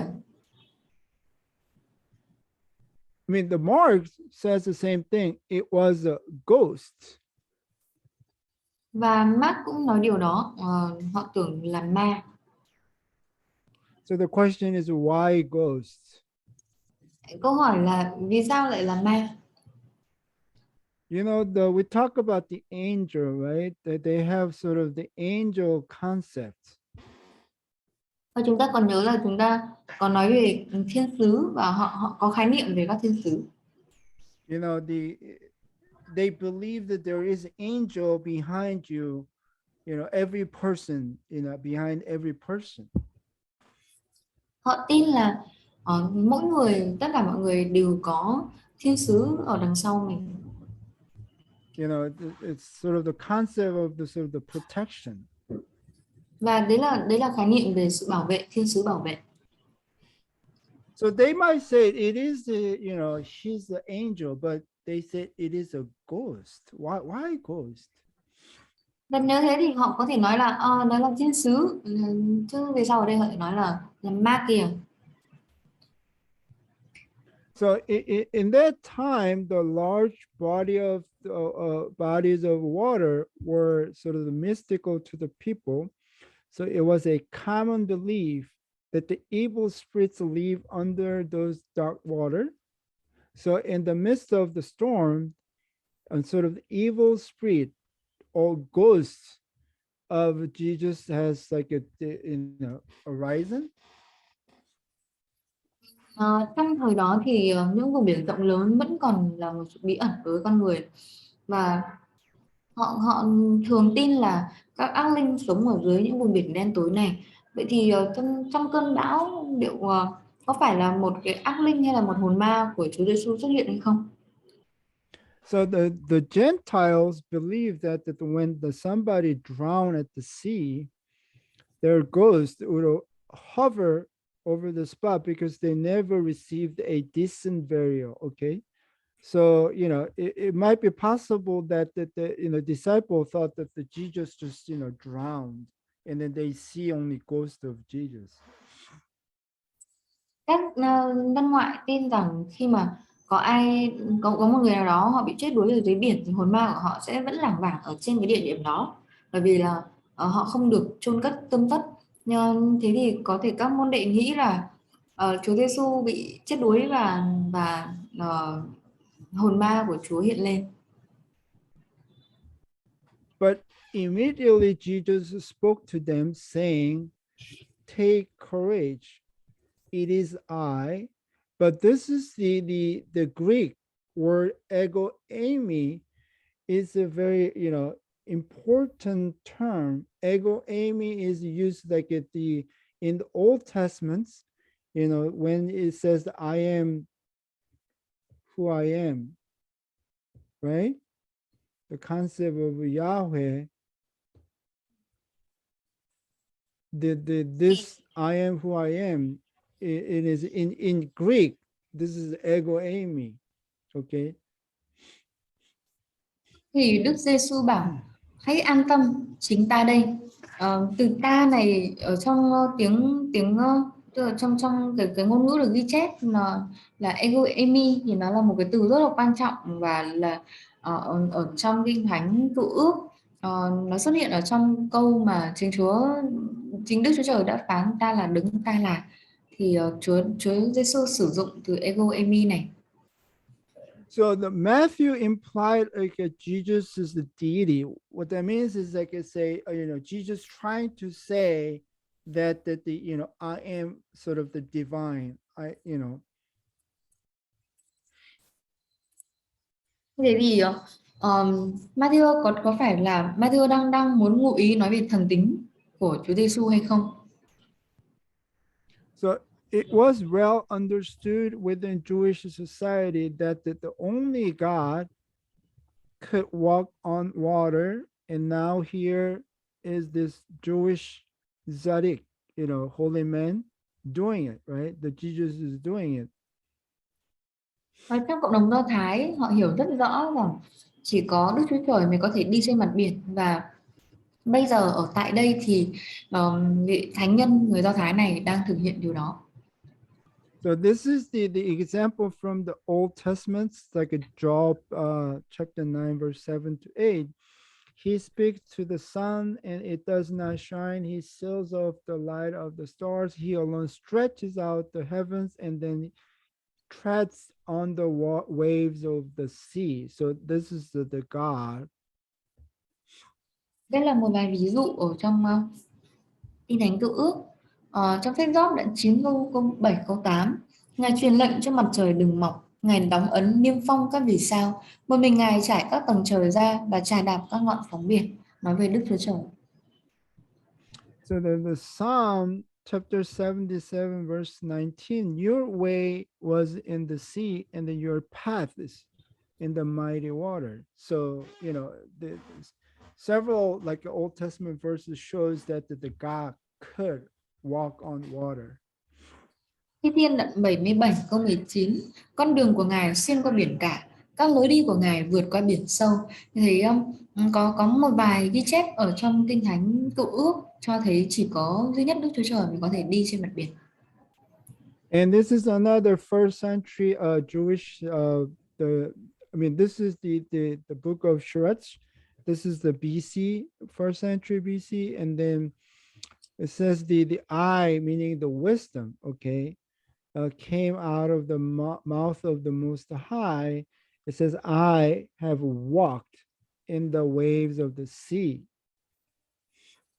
Và một ghi chép khác ở trong sách của Sirach và vào thế kỷ thứ nhất trước công nguyên, cái dòng ta nghĩa là sự khôn ngoan, ra từ miệng đấng tối cao và ta đi trên những con sóng của biển cả. So the Matthew paints Jesus as sort of the divine embodiment of wisdom here. Và đây là cách mà xã hội Do Thái trong thế kỷ thứ nhất họ nghĩ về sự khôn ngoan, và chính Matthew đã phác họa lại Chúa Giêsu chính là hiện thân thiêng liêng của sự khôn ngoan. And Peter said to Jesus, Lord, if it is you, command me to come to you on the water. But the question is, why the Peter says if? Phêrô thưa với Ngài, lạy Chúa, nếu thật là Ngài, xin truyền cho con đi trên mặt nước đến cùng Ngài. Câu hỏi là vì sao Phêrô lại nói là nếu? You know, Jesus already identified himself, right? He says, Ego eimi, it is I. But then why Peter says, if it is you? Vì sao lại thế? Khi mà chính Chúa Giêsu đã xác nhận danh tính của Ngài, Chúa nói về Ngài chính là ego eimi, chính ta đây. Và bây giờ Phêrô lại nói là nếu thật là Ngài. You know, this like a walking on the water miracle by Peter is only in Matthew. So we cannot compare with other books. There's no other, you know, the resources we can, you know, consider. Okay. This is the only place. Và cái phép lạ Phêrô đi bộ trên mặt biển này chỉ có ở trong sách Matthew thôi. Trong các sách khác không được ghi chép nên chúng ta cũng không có thông tin để đối chiếu. So I don't know what's the, you know, what is in Peter's mind. I don't know what the math is trying to say. You know, it's not clear, but it's still interesting question. Why Peter say, if it is you? Và tôi hiểu rõ về dụng ý của Matthew hay vì sao Phêrô lại nói như thế này, nhưng mà cái việc chúng ta đặt ra một câu hỏi vì sao Phêrô nói từ nếu là một câu hỏi mà khá thú vị. But the Peter's question is, please command me to come to you on the water. Okay. So the Jesus said, come. And Peter got out of the boat and then walked on the water and then came toward Jesus. Và Phêrô xin Chúa truyền cho con đi trên mặt nước đến cùng Ngài. Chúa đáp, hãy đến đây. Phêrô liền bước ra khỏi thuyền đi trên mặt nước đến với Đức Giêsu. But seeing, this is primarily really like a physical. The meaning is really seeing the wind. He became frightened and then beginning to sink. He cried out, Lord, save me. Nhưng khi thấy bằng mắt, khi thấy gió thổi, ông sợ hãi nên bắt đầu chìm xuống nước. Ông la lên, Chúa ơi, cứu con. So, what was the reason that the Peter could walk on the water? Lý do gì mà Phêrô có thể đi bộ ở trên mặt biển?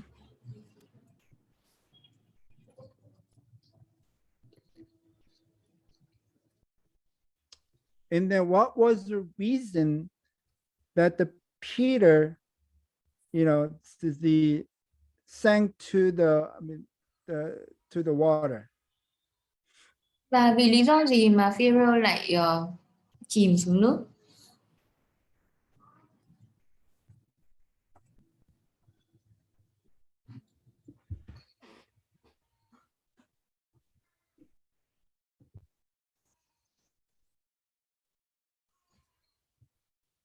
You know, remember this is only in the Matthew, right? So what is the Matthew's purpose? Okay, what's the message here? What is he trying to say? Và điều này cũng chỉ ghi chép ở trong sách Matthew thôi. Vậy thì Matthew đang cố gắng muốn truyền tải điều gì?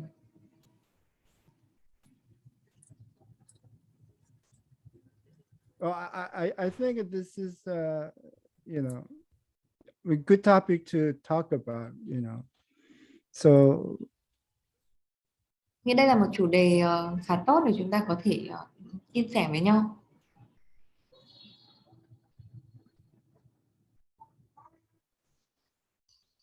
let's pause here and then just think and then let's just share.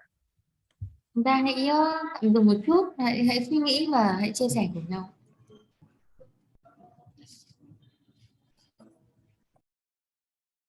You know, as I already said, this is only in Matthew, so there's no other reference. Okay, and then you know the Matthew did not explain in details, so it is again the guesswork. Okay. Và một lần nữa thì tôi muốn nhấn mạnh là điều này chỉ có ở trong sách Matthew thôi, và Matthew cũng không có giải thích gì thêm, nên là chắc chúng ta chỉ có thể phán đoán thôi.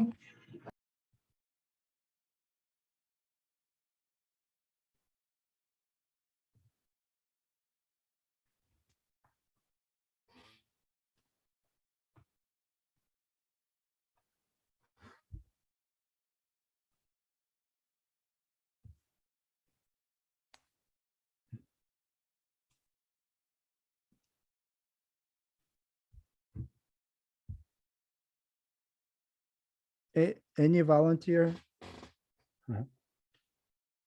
Có ai tình nguyện chia sẻ ạ?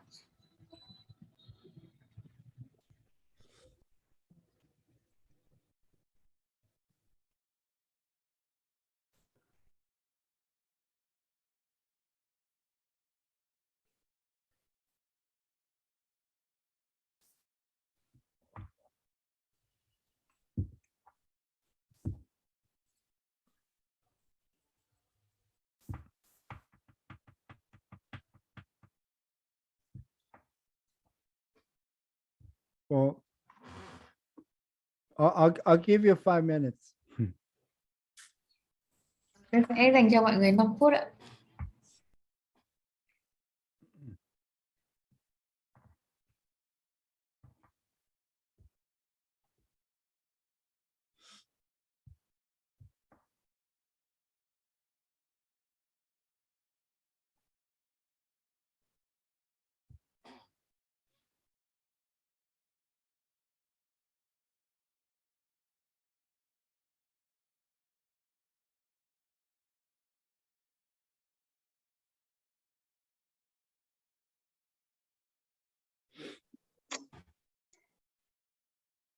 한 사람이 없는가 본데.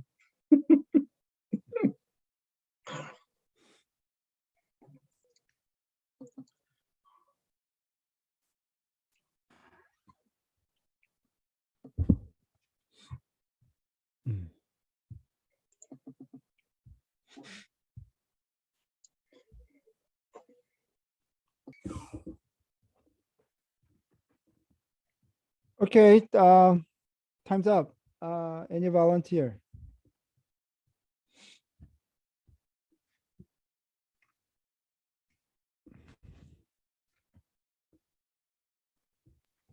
Đã hết thời gian để suy nghĩ rồi ạ. Có ai tình nguyện chia sẻ ạ?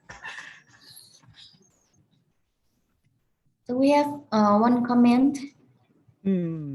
Uh, because Pierre at that time do not pay attention in videos, but he look at the existing situation around him. Right, right. Yeah. And, Well, that is good observations. đó là một cái sự quan sát rất tốt ạ. Now, another answer from this one. Yeah, it is because of the faith of Peter is not really sustainable, and he has doubt. Okay, so we have the issue of the faith and doubt. Vậy chúng ta có vấn đề về đức tin và về sự nghi ngờ. right? So the Peter was able to walk on the water at the beginning, right? Bắt đầu thì Führer có thể đi ở trên trên mặt biển. And what made him walk on the water? Điều gì khiến cho ông có thể đi trên mặt biển? And Jesus said only one thing, come. Và Chúa Giêsu chỉ nói một điều thôi, hãy đến đây. You know, there's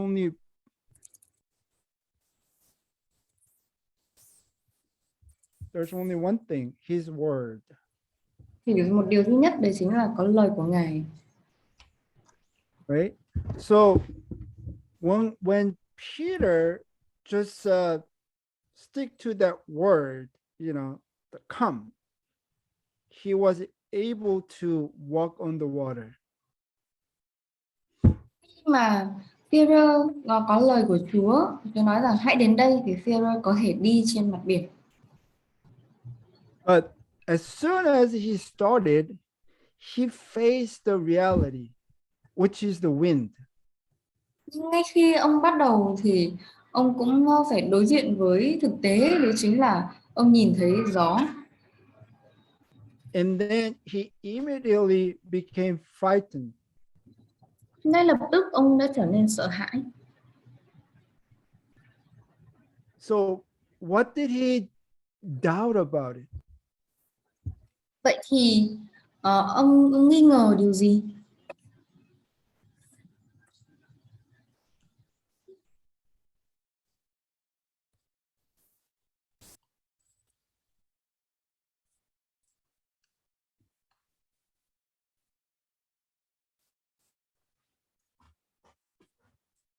You know, we often say the faith and then doubt, but what is a doubt then? What is a Chúng ta thường nhắc đến đức tin và sự nghi ngờ. Thế thì đức tin điều gì và nghi ngờ điều gì? so in this two verse, what is a faith? What is a doubt? Và trong hai câu kinh thánh này thì điều gì nói về đức tin và điều gì nói về sự nghi ngờ? All right, let's look at the next verse. Immediately, Jesus stretched out his hands and then took hold of Peter and said to Peter, "You of little faith, why did you doubt?" Và chúng ta hãy xem câu kinh thánh tiếp theo trong Matthew 14 câu 31. Lập tức Đức Giêsu đưa tay nắm lấy Phêrô rồi bảo: sao ít đức tin thế, sao con nghi ngờ? So Jesus said that to the Peter said that you of little faith and doubt. So what is a faith? What is a doubt? Và chính Chúa Giêsu cũng nói về đức tin, sao ít đức tin và nghi ngờ. Vậy thì đức tin điều gì và nghi ngờ điều gì? So the doubt, the word in Greek is a distazo. It mostly literally to be of divided mind. Trong tiếng Hy Lạp, từ nghi ngờ là distanzo thì nghĩa đen có nghĩa là băn khoăn hay là phân tâm. So when Jesus said there was a word, come, and then Peter stick to that word. Khi mà Chúa Giêsu đáp hãy đến đây thì Peter đã bám lấy lời của Chúa. But as soon as he faced the reality, okay, whenever he faced the circumstance, he had a split mind. Nhưng khi mà ông phải đối diện với thực tại, khi mà ông nhìn thấy những điều mà mình đang khi ông thấy gió thì ông bắt đầu tâm trí của ông bắt đầu bị phân tâm. You know, this is the same for us. We have the reality, right?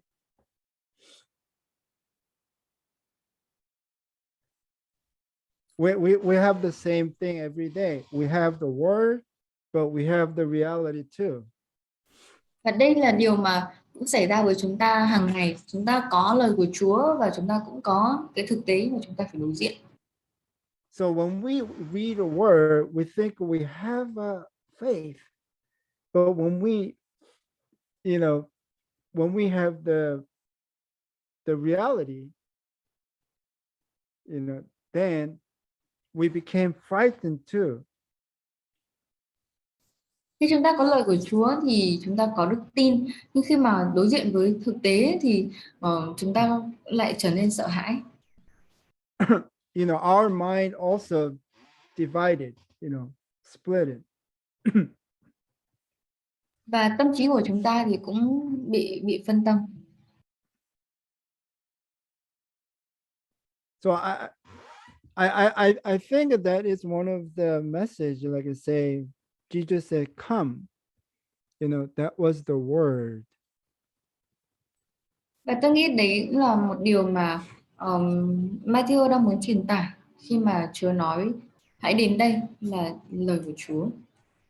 But as soon as we focus on the situations, you know, we lose that faith. Nhưng ngay khi chúng ta nhìn vào thực tế, nhìn vào thực tại thì chúng ta lại dễ bị đánh mất đức tin đó.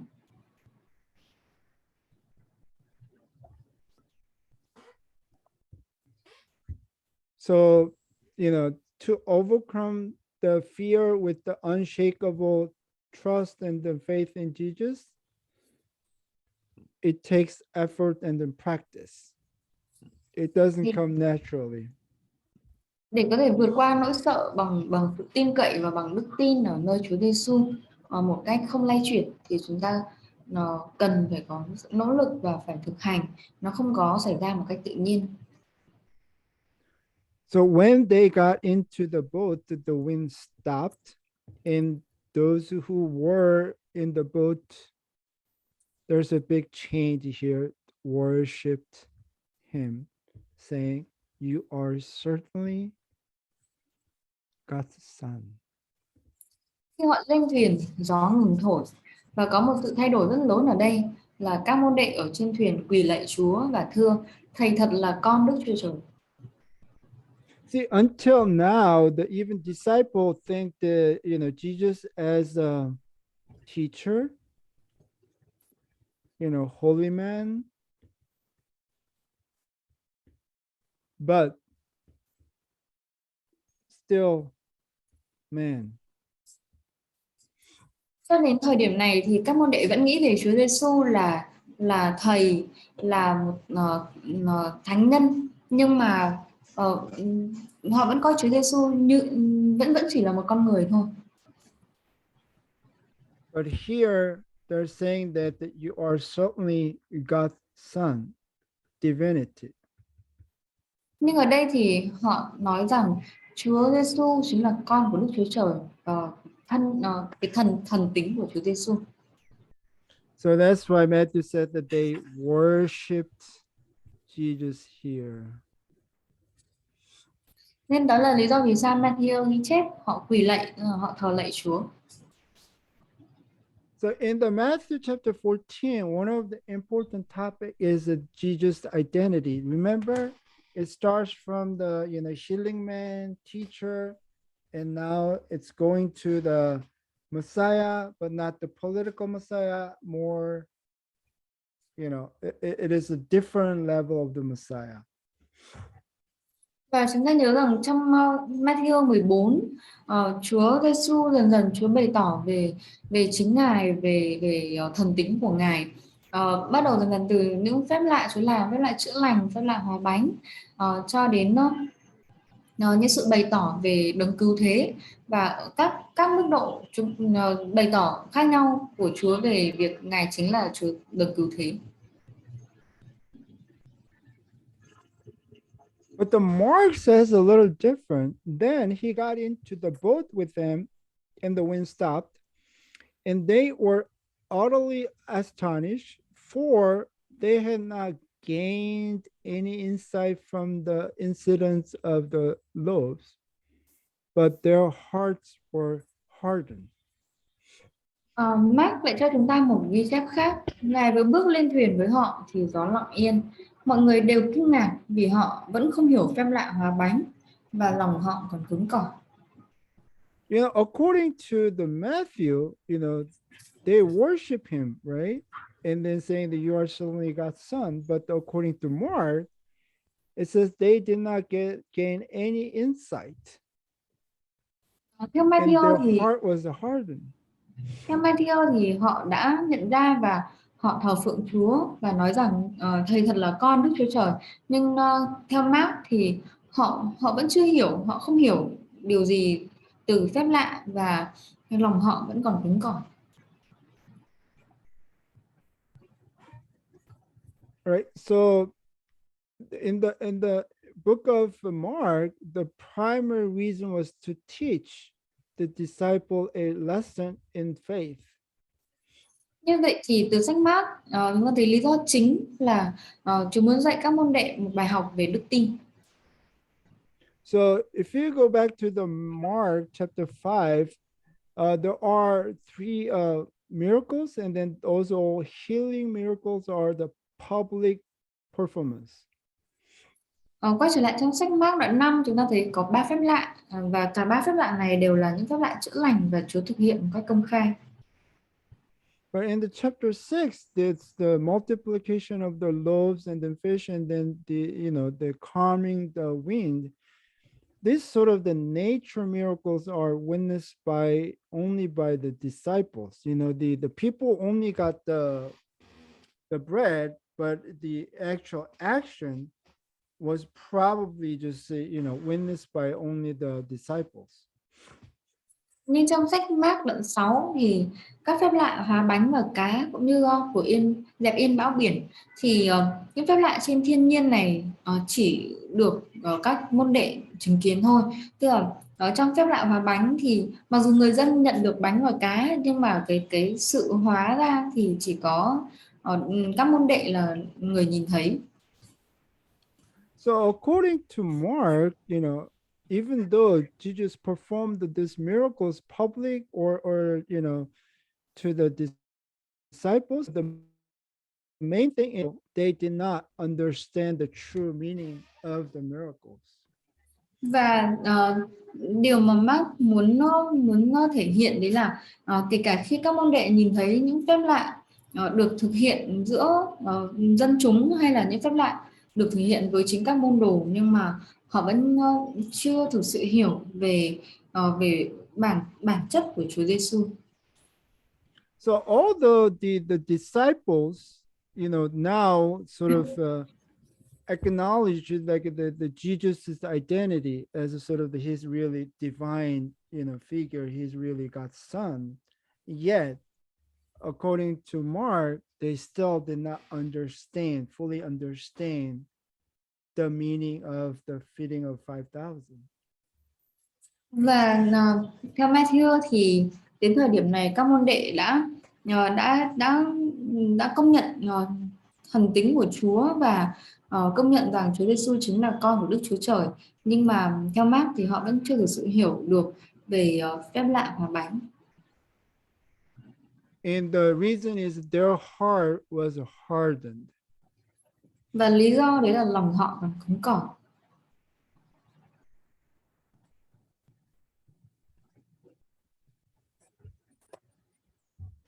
All right, so let's go back to the Matthew and then just recapture the context so far. So Jesus had sent out his disciples on their own for the first time to preach the gospel to the lost sheep of the house of Israel.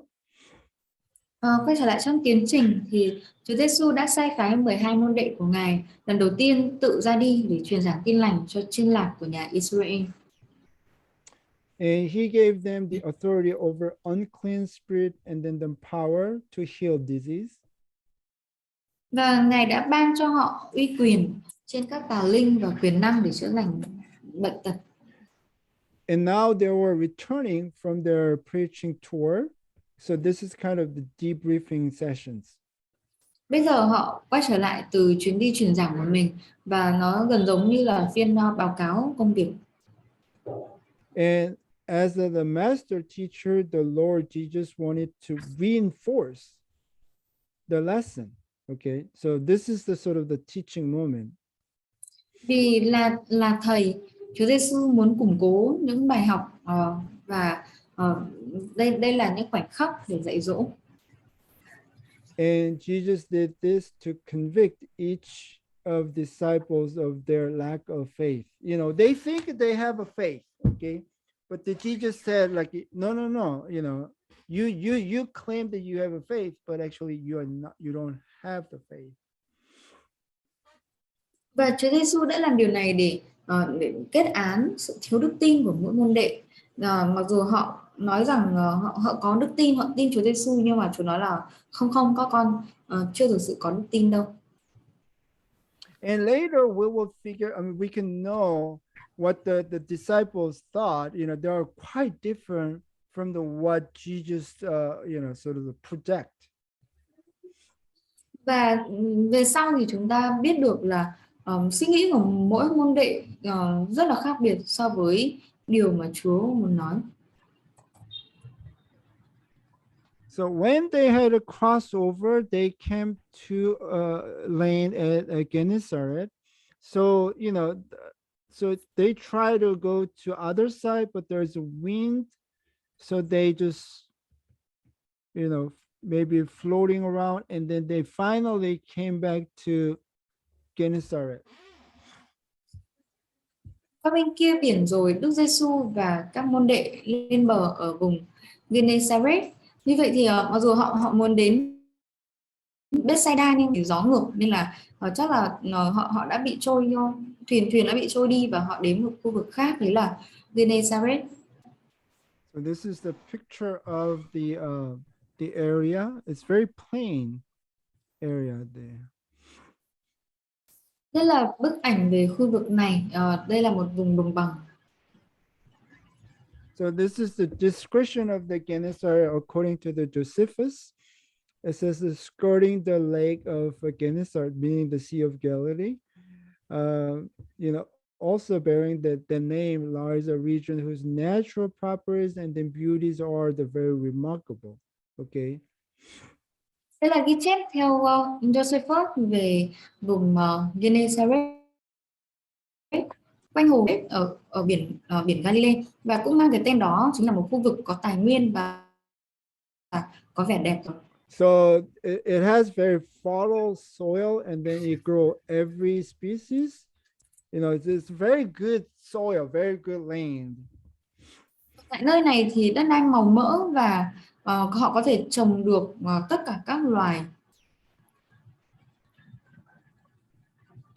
And when the men of that place recognized Jesus, they sent word into all the surrounding district, and then brought to him all who were sick, and they implored him that they might just touch the fringe of his cloak, and then as many as touched it were cured.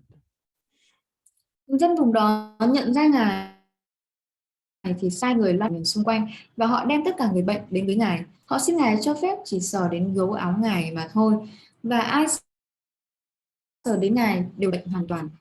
So, you know, over time, more and more people came, especially who are sick, because by touching whatever that fringe, you know, they get cured. Và càng ngày thì càng có nhiều người đến, bởi vì là họ chỉ cần chạm đến gấu áo của Chúa thôi là họ cũng đã được chữa lành rồi. So what is the fringe of his cloak? And then the common Jewish person's garment in that time was not hemmed. So you see the hemmed, you know, but this, you know, common typical person could not have this, you know, hemmed, or they cannot make this sort of the, you know, this decorative things. Okay. Vậy thì gấu áo của ngài là gì? Áo của người Do Thái bình thường ở thời kỳ đó thì không có may viền, không may viền áo, và họ cũng không có gấu áo hoặc là không có những cái đồ để trang trí đính vào đuôi áo ngoài của họ. So basically, this is probably more likely the tassels. By even touching the tassels, they get Và cured. thực tế thì cái gấu áo này sẽ có cái tua rua, nên là chúng ta sẽ hiểu là họ chỉ cần chạm vào những cái tua rua này ở áo Chúa thôi thì họ đã được chữa lành rồi.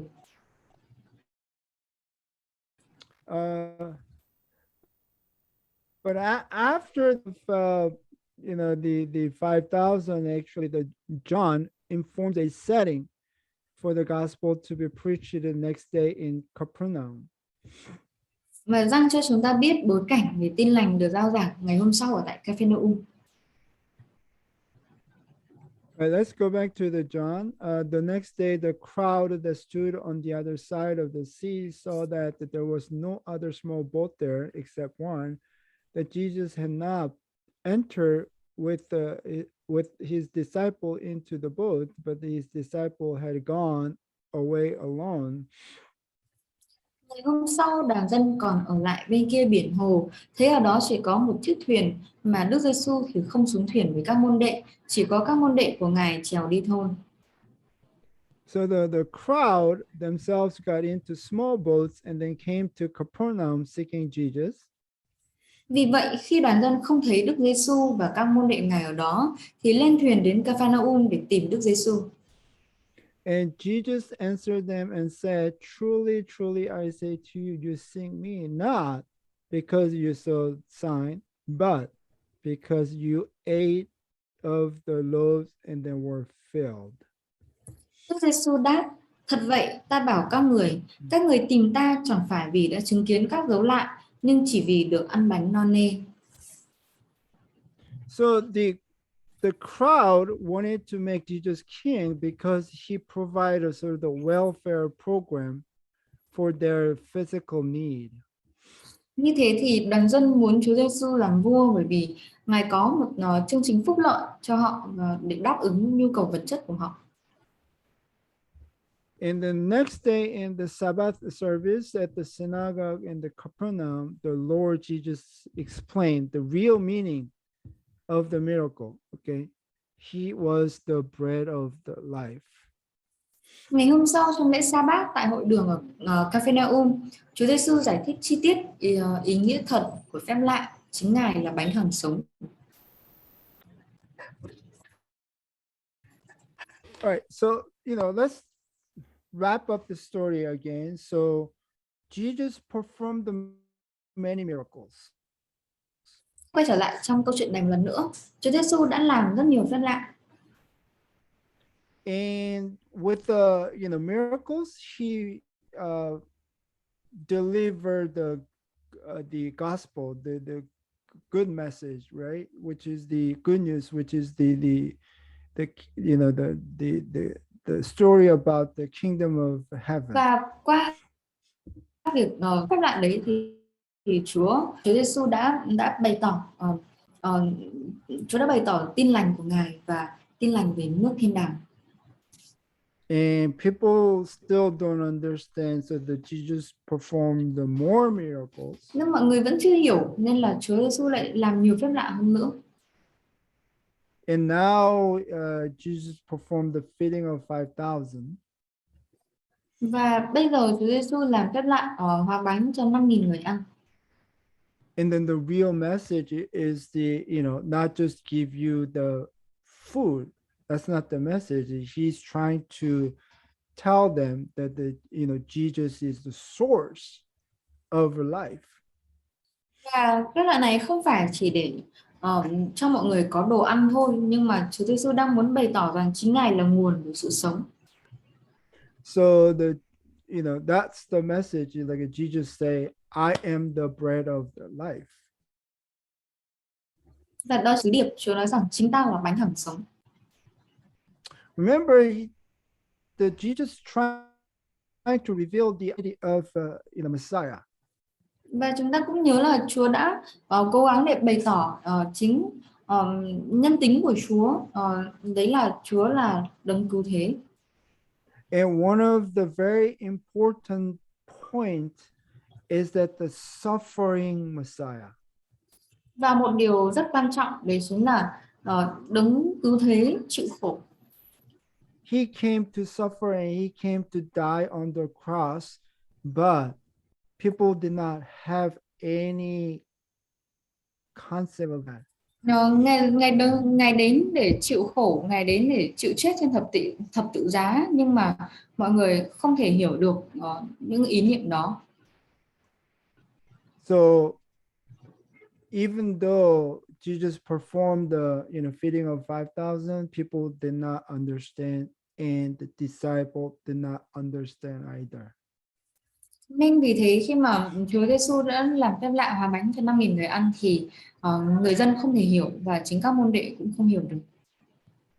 From the sort of the natural, I mean the miracle with the nature, like Jesus calmed the wind, and so that the disciples were amazed and then confessed that the Jesus is God's son. Yet, according to Mark, they did not understand anything yet. Và mặc dù sau khi mà Chúa thực hiện những phép lạ trên thiên nhiên thì các môn đệ nhận ra, và các môn đệ nói rằng chính Chúa Giêsu là con của Đức Chúa Trời, nhưng theo như Mark thì họ vẫn chưa thực sự hiểu được điều gì. All right, so that closed the chapter 14, and then now we're going to the chapter 15. Okay, so Và điều này đã khép lại chương 14, và chúng ta sẽ tiếp tục trong chương số 15. So we're gonna have another 10-minute break, and then we'll come back to the chapter 15. And I mean, I could go on this, but I don't know whether you want to be more interactive or just like one side, like a lecture. Chúng ta sẽ nghỉ giải lao 10 phút và quay trở lại với chương số 15. Tuy nhiên thì tôi không biết là mọi người muốn có sự tương tác hay là sẽ một chiều, bài giảng một chiều như này thôi. All right, 10 minutes and then come back.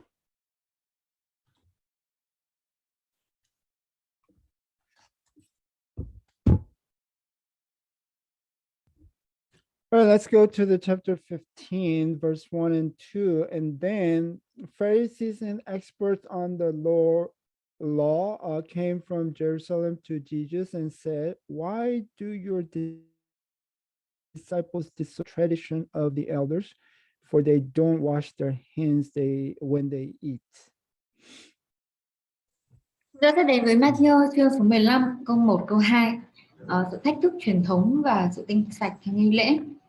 Sau đó những người Pharisee và chuyên gia kinh luật từ Jerusalem đến chất vấn Đức Giêsu: tại sao môn đệ của thầy vi phạm truyền thống cổ nhân, không rửa tay trước khi ăn?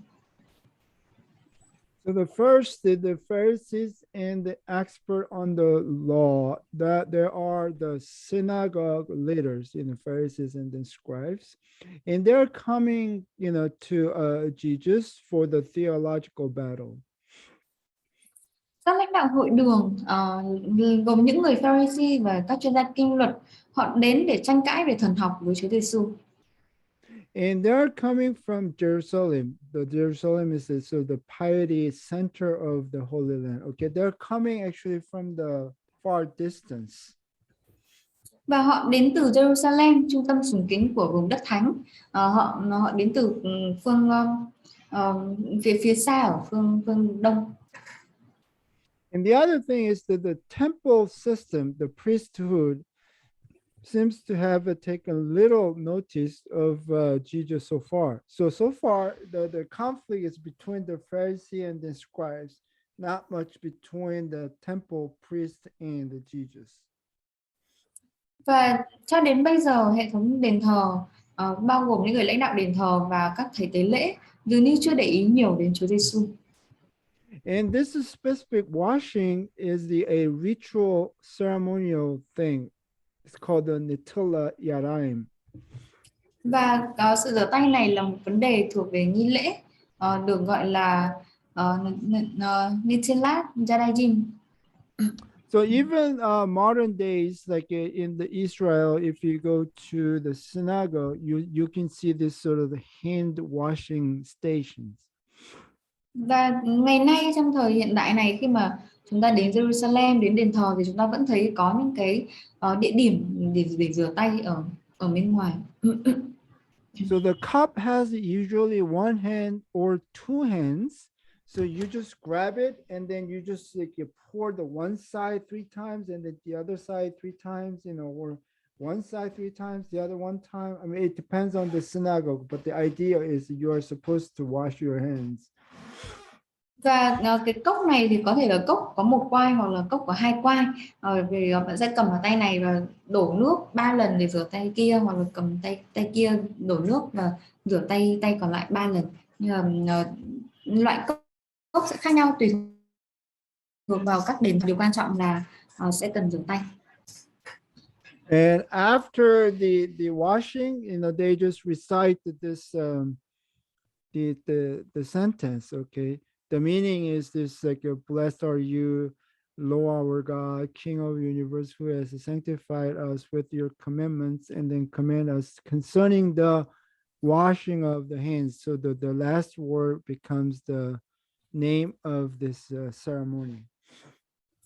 Và sau khi mà rửa tay xong thì họ sẽ nói câu này, đó là: ngợi khen Chúa, Đức Chúa Trời của chúng con, vua cả vũ trụ, đấng đã thánh hóa chúng con bằng các điều răn của Ngài và truyền bảo chúng con rửa tay.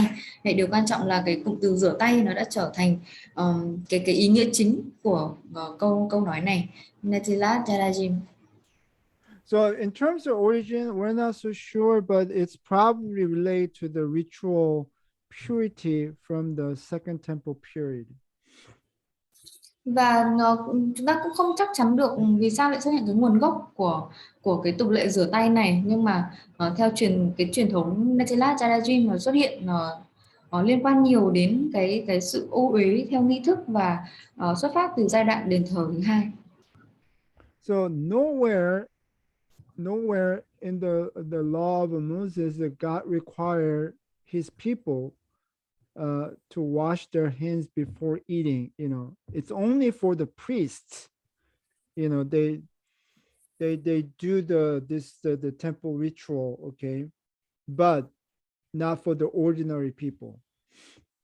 Không có chỗ nào ở trong luật Môi-se có thể tìm thấy việc Đức Chúa Trời yêu cầu dân của Ngài phải rửa tay trước khi ăn, ngoại trừ những người thầy tế lễ, và những thầy tế lễ này phải thực hiện nghi thức đền thờ, những cái nghi thức đền thờ trước khi ăn. So in the first century, somehow this practice expanded to all Jews before eating meals, and then this becomes like a tradition of the elders. Và bằng một cách nào đó thì cái tục lệ rửa tay này nó đã mở rộng và áp dụng cho tất cả người Do Thái trước khi ăn, và nó trở thành truyền thống của cổ nhân. And the purity laws made people think that for certain people think that they were morally pure as well just by washing themselves. Okay.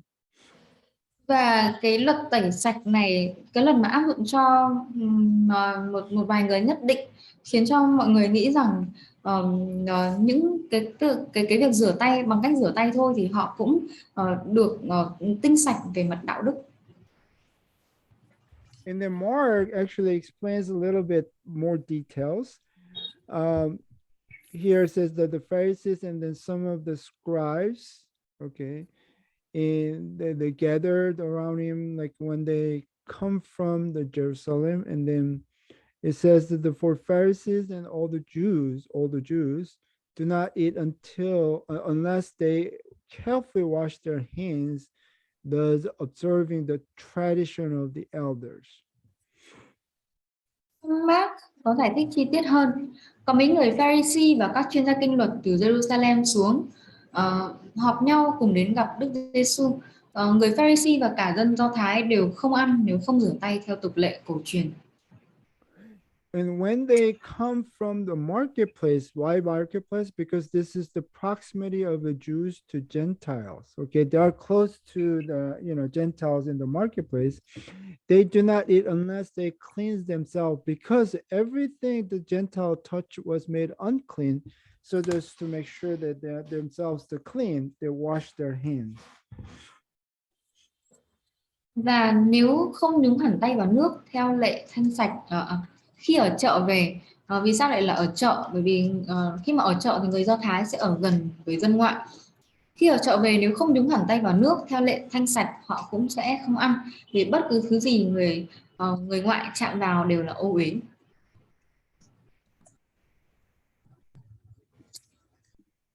And then Jesus answers the question with the questions. In the verse 3, it says, Jesus answered and said to them, why do you yourselves transgress the commandment of God for the sake of tradition? So there's two things. One is the commandment of God, which is a law, and there's a tradition of elders. Và Chúa Giêsu đã đáp lại câu hỏi bằng một câu hỏi. Ngài đáp, thế tại sao các ông vi phạm điều răn của Đức Chúa Trời đã truyền mà theo truyền thống của các ông? Thế ở đây có hai điều. Thứ nhất là điều răn của Đức Chúa Trời, tức là kinh luật, và truyền thống, tức là truyền thống của cổ nhân. So for God said, honor your father and mother, and then he who speaks evil of a father or mother is to be put to death. So that is the commandment. Vì Đức Chúa Trời phán, hãy hiếu kính cha mẹ ngươi, và ai mắng nhiếc cha mẹ sẽ bị xử tử. Đây là điều răn của Chúa. But you say, whoever says to his father or mother, whatever I have that would help you has been given to God. The term is a korban. So this is the tradition of elders. Nhưng các ông lại dạy, ai nói với cha mẹ rằng điều gì con có thể báo hiếu cha mẹ thì con đã dâng cho Chúa, và người ấy thì con đã dâng cho Chúa. Đây là truyền thống của cổ nhân.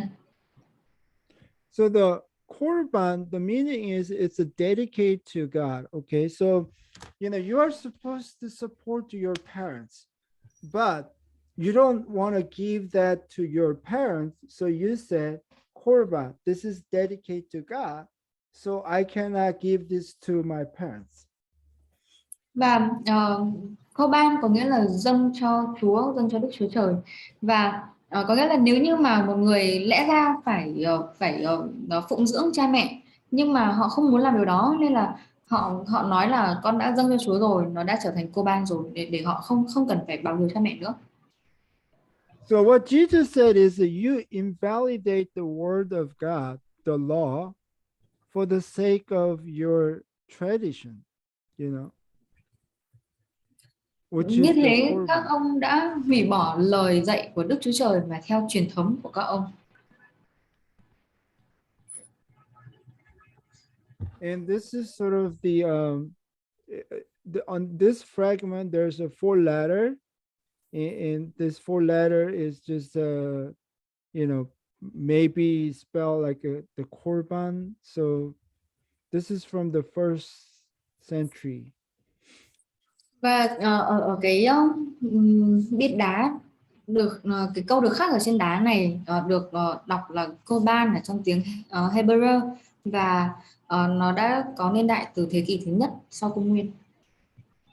But in the 1st century, this concept was more popular to kind of like I say, between husband and wife. It was sort of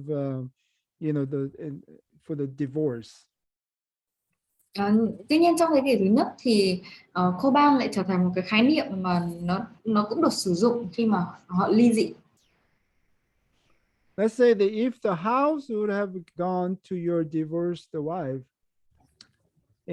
but if you say the korban, the house is a korban, then the divorced wife gets nothing, because now this house belongs to the temple.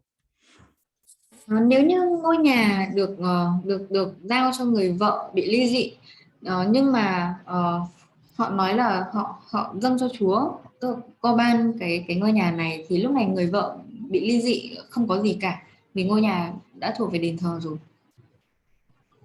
So the Pharisees in the first century were trying to figure out what the limits of this loophole should be. So it is really active debate at the time. Và những người Pharisee ở trong thế kỷ thứ nhất nỗ lực để tìm ra những hạn chế của cái kẽ hở này là gì, và nó trở thành một cuộc tranh luận sôi nổi vào thời điểm đó. And then the rabbis would have agreed that this korban vow was being misused. Và có lẽ hầu hết các rabbi sẽ đồng ý rằng lời thề Cô-ban này đã bị sử dụng sai. The korban is derived from the Torah, but itself is not a rule in the Torah. Okay. Từ Cô-ban, cái việc Cô-ban này bắt nguồn từ kinh luật, nhưng mà bản chất nó không phải là một luật lệ ở trong kinh luật. But the honor your parents, your father and your mother is the command. Nhưng báo hiếu cha mẹ là một lời răn theo kinh thánh. And so Jesus said to you hypocrites rightly did Isaiah prophecy of you. These people honors me with their lips, but their heart is far from me. But in vain do they worship me, teaching as doctrines the precepts of a man. So basically, he's quoting the Isaiah chapter 29, verse 13 to 14. Và đây là một sự tấn công trực diện. Hỡi những phường đạo đức giả, tiên tri Isa nói rất đúng về các ông. Dân này ngoài miệng tôn kính ta, nhưng lòng xa cách ta vô cùng. Chúng thờ phượng ta vô ích và dạy dỗ điều luật của loài người. Chúa trích dẫn câu kinh thánh trong Isa 29 câu 13 14. So remember, this is sort of the direct attack. Remember, this is the shame and honor culture, right? Và đây là một cái lời tấn công trực diện, và chúng ta nhớ lúc này cái văn hóa gọi là văn hóa dựa trên sự tôn trọng và sự sỉ nhục. And obviously, you can picture that, see sort of the crowd, and then disciples are kind of shocked, right? Because of this very, direct attack on the Pharisees and the scribes. Và chắc hẳn chúng ta có thể hình dung đến đoàn dân đang rất là kinh ngạc, và nhóm môn đệ thì hoảng hốt bởi vì Chúa tấn công trực diện những người Pharisee và các chuyên gia kinh luật. So after Jesus called the crowd to Jesus, Jesus said to them, hear and understand. And now Jesus shifts his attention to the crowd. Ngài gọi đám đông đến và bảo hãy nghe và hiểu. Lúc này Chúa Giêsu đã chuyển sự chú ý của Ngài đến dân chúng. It is not what enters into mouth that defiles the man, but what proceeds out of the mouth, this defiles the man.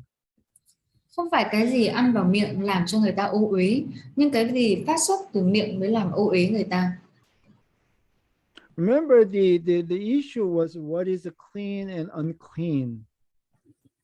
Như vấn đề ở đây là điều gì sạch và điều gì ô uế. And they say without washing, you become unclean. But what Jesus said, it doesn't matter what goes into the mouth, right? What it comes out of the mouth, actually the meaning is the out of the heart. Và họ nói rằng nếu như không rửa tay thì sẽ ô uế, nhưng Chúa nói là không phải cái gì vào miệng làm cho người ta ô uế, mà cái gì ra từ miệng mới làm ô uế, tức là ra từ tấm lòng. Then the disciples came and then said to Jesus, do you know that the Pharisees were offended when they heard this statement? Like it's from this statement, we can sort of feel that the disciples were more afraid of the Pharisees than Jesus. Sau đó các môn đệ Ngài đến chỉnh. Thầy có biết rằng các người Pharisee mích lòng khi nghe thầy nói như thế không? Nếu sau khi mà Chúa nói điều kia thì lúc này các môn đệ sợ hãi hơn và họ đến với Chúa. Họ sợ những người Pharisee. And Jesus answered said, every plant which my heavenly Father did not plant shall be uprooted. Again, now it's not just my Father, it's called my heavenly Father. You see that the level is getting more and more higher. Ngài đáp, cây nào cha ta trên trời không trồng sẽ bị nhổ. Lúc này Chúa không chỉ nói là cha ta nữa mà Ngài nói cha ta trên trời. Như vậy mức độ Ngài bày tỏ càng ngày càng rõ hơn. So it's not every Pharisees or scribes. These particular Pharisees and scribes are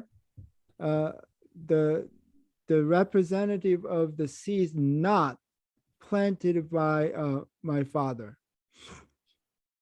Và chắc chắn là không phải Chúa ám chỉ tất cả những người Pharisee và tất cả các chuyên gia kinh luật, mà chỉ là những người Pharisee và những chuyên gia kinh luật cụ thể ở trong tình huống này, đại diện cho những hạt giống không được cha Ngài trồng. So this expression, every plant shall be uprooted, this is sort of the kind of biblical language. Like if you look at the Jeremiah chapter 31 verse 28, in the past I deliberately uproot, tore down these nations, right? So this kind of like a similar, the biblical language. Và cách diễn đạt cây bị nhổ là một cái cách diễn đạt ở trong Kinh Thánh. Chúng ta có thể thấy trong Jeremy đoạn 31 câu số 28. Chúa phán, y như ta đã thức canh để bứng gốc và phá sập. And then Jesus said to let them alone, they are blind guides of blind, and if blind man guides a blind man, both will fall into a pit. Và sau đó Chúa nói tiếp, để mặc họ, những kẻ dẫn đường đuôi mù, nếu người mù dẫn người mù thì cả hai sẽ ngã xuống hố. So now Jesus accused, the Pharisees and then scribes as a sort of the blind guys, Và lúc này Chúa Giêsu đã buộc tội những người Pharisee và những chuyên gia kinh luật này là những kẻ dẫn đường đuôi mù. And Peter said to Jesus, explain the parable to us. That Jesus said, are you still lacking in understanding also? Do you not understand that everything that goes into mouth pass into the stomach and then it is eliminated? But the thing that proceed out of mouth come from heart, and that those defile the man. Okay, so the real sin comes from the heart. Và Phêrô thưa với Ngài, xin Thầy giải thích ngụ ngôn này cho chúng con. Ngài đáp, các con vẫn chưa hiểu sao? Các con không hiểu rằng cái gì vào miệng sẽ xuống bao tử và thải ra ngoài sao? Nhưng điều gì miệng nói ra phát xuất từ trong lòng, điều đó mới làm ô uế người ta, tức là tội lỗi thực sự đến từ tấm lòng. And then Jesus lists like all those common vices in the ancient time, and then again it says that to eat with unwashed hands does not defile the man. Và sau đó Chúa Giêsu đã liệt kê ra một loạt những hành vi phổ biến trong cái thời cổ đại đấy, và Chúa nói rằng việc ăn mà không rửa tay không làm người ta ô uế. So the ritual impurity and then sins are two very different things. However, unclean and then sin became the synonym in the Jewish society at the time. Sự không tinh sạch theo nghi lễ và tội lỗi là hai việc rất khác nhau, nhưng tuy nhiên việc sự ô uế và tội lỗi lại trở thành những từ đồng nghĩa ở trong xã hội Do Thái. And Jesus went away from there, meaning the lower Galilee.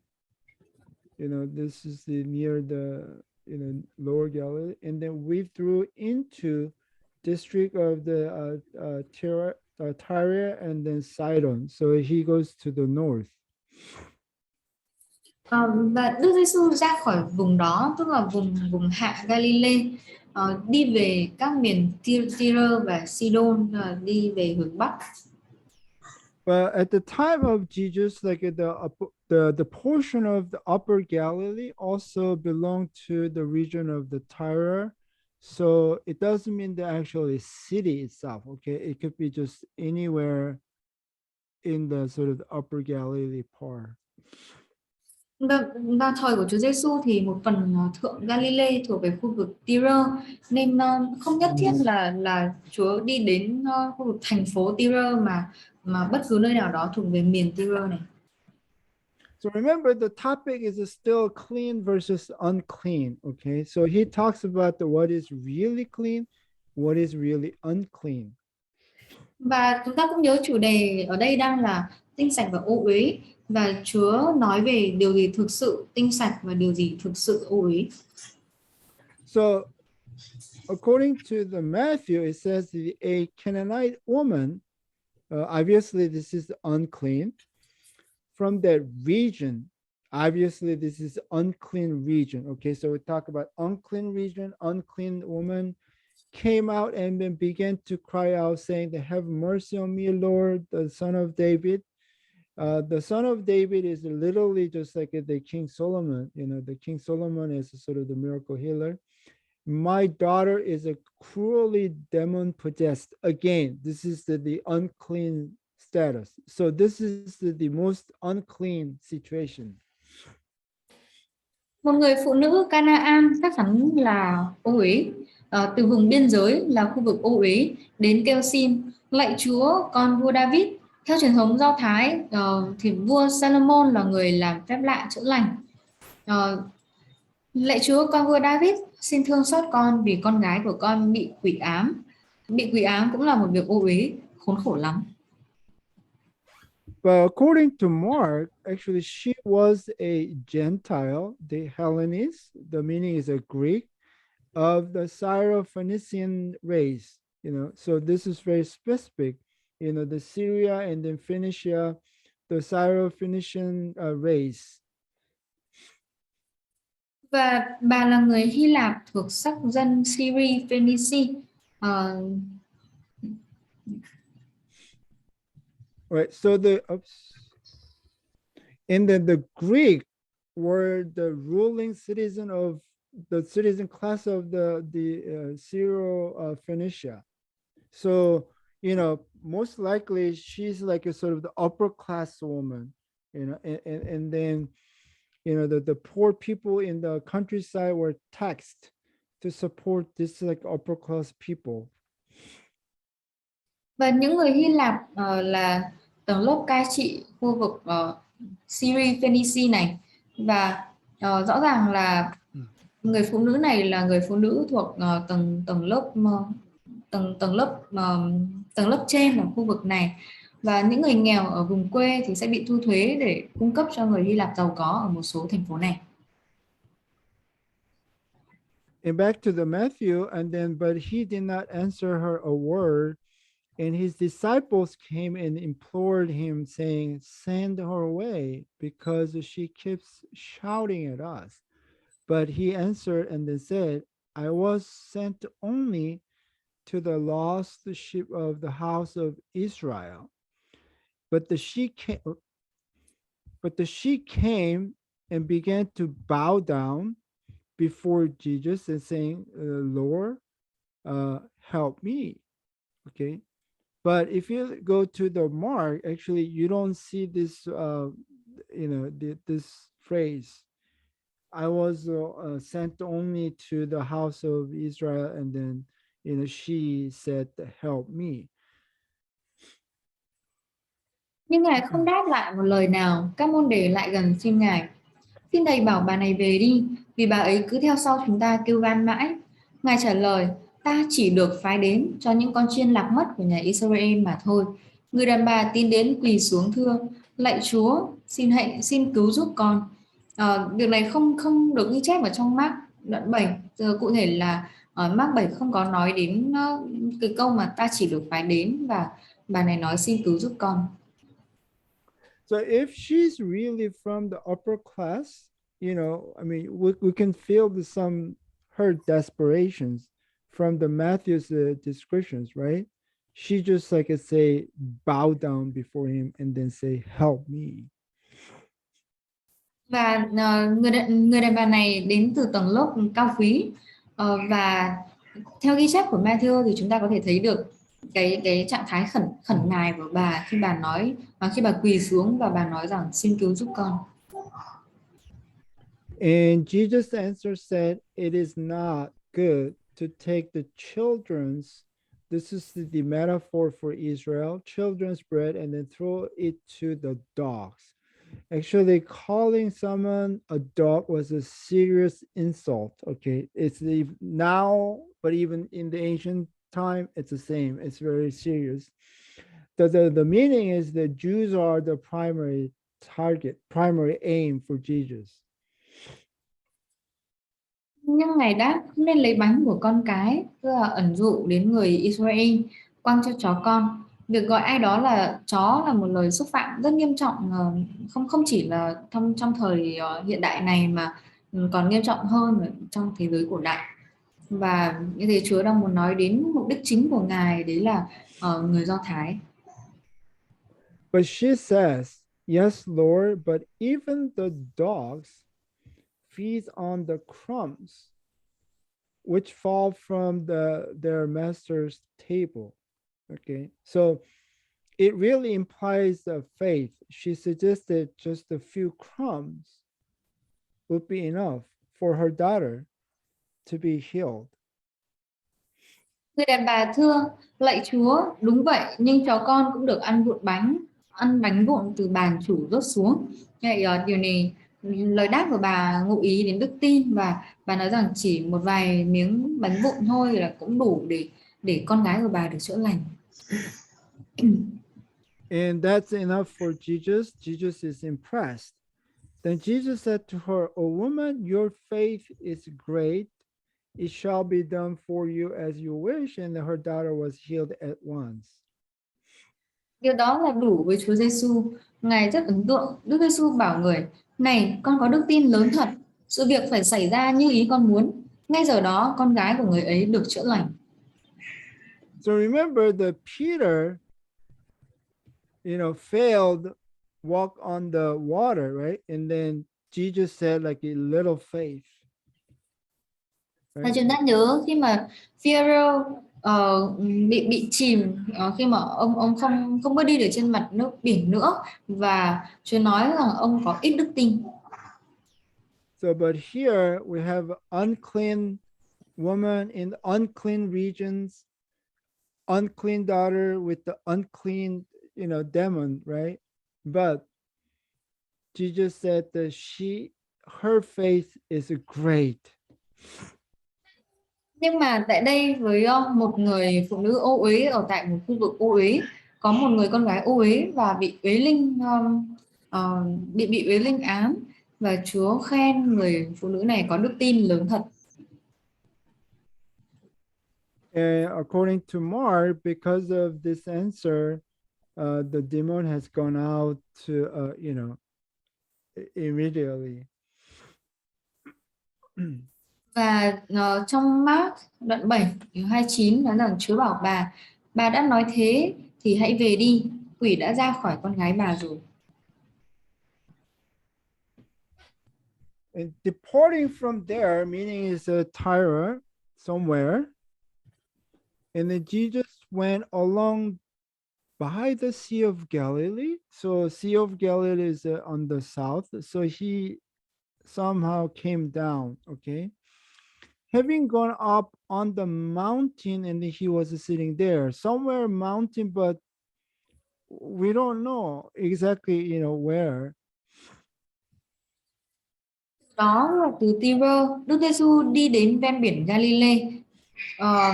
Bằng một lý do nào đó thì Chúa đã đi về phía biển Galilee này. Ngài lên ngồi trên đồi, nhưng mà không nói là Chúa ngồi ở ở trên ngọn núi nào hay trên ngọn đồi nào. But the Mark says a little bit more in details. He went out from the region of the Tyre and then came through Sidon and then to the Sea of Galilee and then within the region of Decapolis. Okay, so from the Tyre, go to the Sidon and then come back and then goes to the area of Decapolis. So this is more likely the Gentile territory. Nhưng trong Mark đoạn 7 câu 31 thì có nói chi tiết hơn. Đức Giêsu lại rời thành phố miền Tyre, đi ngang qua thành Sidon, hướng đến vùng biển Galilee để vào miền Mười Thành. Vậy Chúa đến khu vực của dân ngoại. And the large crowds came to Jesus and then bring with them those who were lame, the cripples, and all those are sick, and then Jesus healed them. Tiếp theo trong Matthew đoạn 15 câu 30 31, nhiều đàn dân đông kéo đến, đem những người què quặt, tàn phế, đuôi mù, câm điếc và những kẻ bệnh hoạn khác đặt dưới chân Chúa, và Ngài chữa lành cho họ. So this is the territory of the Gentiles. So most likely there are more Gentiles. Vậy thì nơi cái khu vực này là khu vực dân ngoại nên chắc hẳn là phần lớn ở đây đều là những người ngoại. But that doesn't mean that there's no Jews. I think it's just more mixed, but that more likely there are more Gentiles. Tôi nghĩ không phải là sẽ không có người Do Thái nào ở đây, nhưng mà sẽ có thể là có lẫn lộn, nhưng phần lớn sẽ là người dân ngoại. But anyway,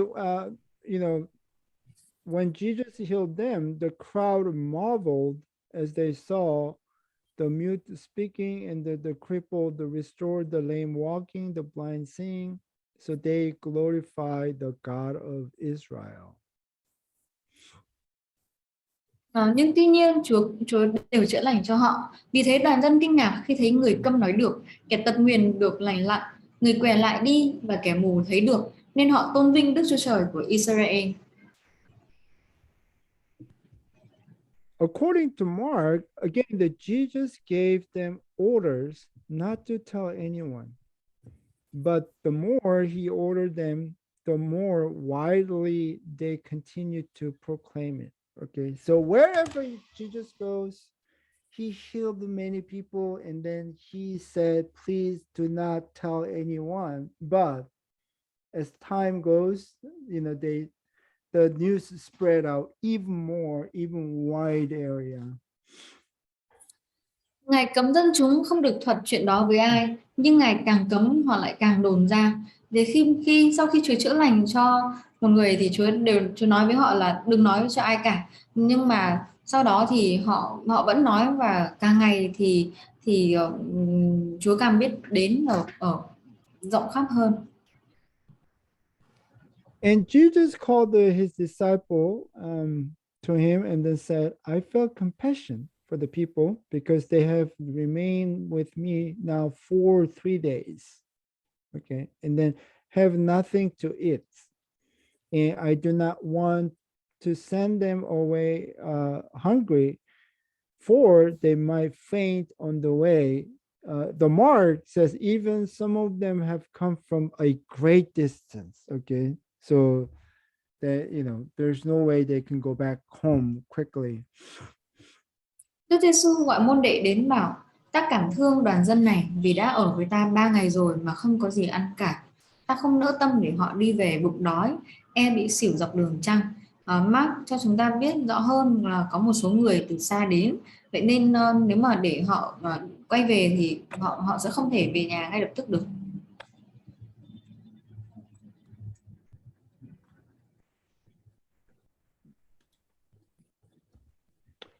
The disciples said to him, where would we get so many loaves in this desolate place to satisfy such a large crowd. And then Jesus said to them, how many loaves do you have? And they said, 7 and few small fish. And Jesus directed people to sit down on the ground. Okay. So now it creates some anticipations, right? Something is gonna happen. Đệ thưa, nơi đồng hoang này tìm đâu ra đủ bánh cho đám đông như thế ăn no? Đức Giêsu hỏi, các con có bao nhiêu cái bánh? Họ thưa, dạ có 7 cái và vài con cá. Ngài truyền cho đám đông ngồi xuống đất. Như vậy cái điều này tạo ra sự dự đoán, có lẽ là sẽ có điều gì đấy xảy ra. And he took the 7 loaves and the fish, and then giving thanks, and then he broke them and then started giving them to disciples, and then disciples gave them to people. Chúa lấy 7 cái bánh và mấy con cá, tạ ơn và bẻ ra trao cho các môn đệ để họ phân phát cho đám đông. So apparently this is pretty much the same thing with the feeding of 5,000, and now here is a feeding of 4,000. Và chúng ta nhớ Chúa đã làm phép lạ hóa bánh cho 5.000 người ăn, và ở đây thì Chúa hóa bánh cho 4.000 người ăn, 4.000 người đàn ông. So the difference is the 5,000 was most likely the Jews, but this 4,000 is probably more Gentiles. Và sự khác biệt đấy là với 5.000 người kia thì là những người Do Thái, còn với 4.000 người này thì chủ yếu là người ngoại. But the interesting is that Jesus did it one time for Jews and then one time for Gentiles.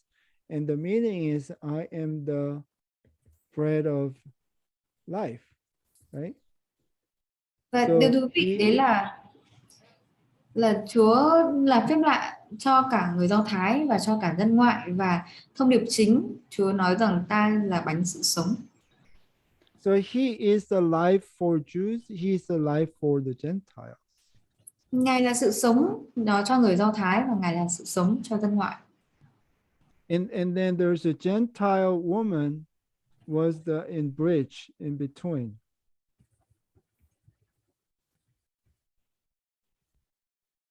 Và sorry, can you repeat?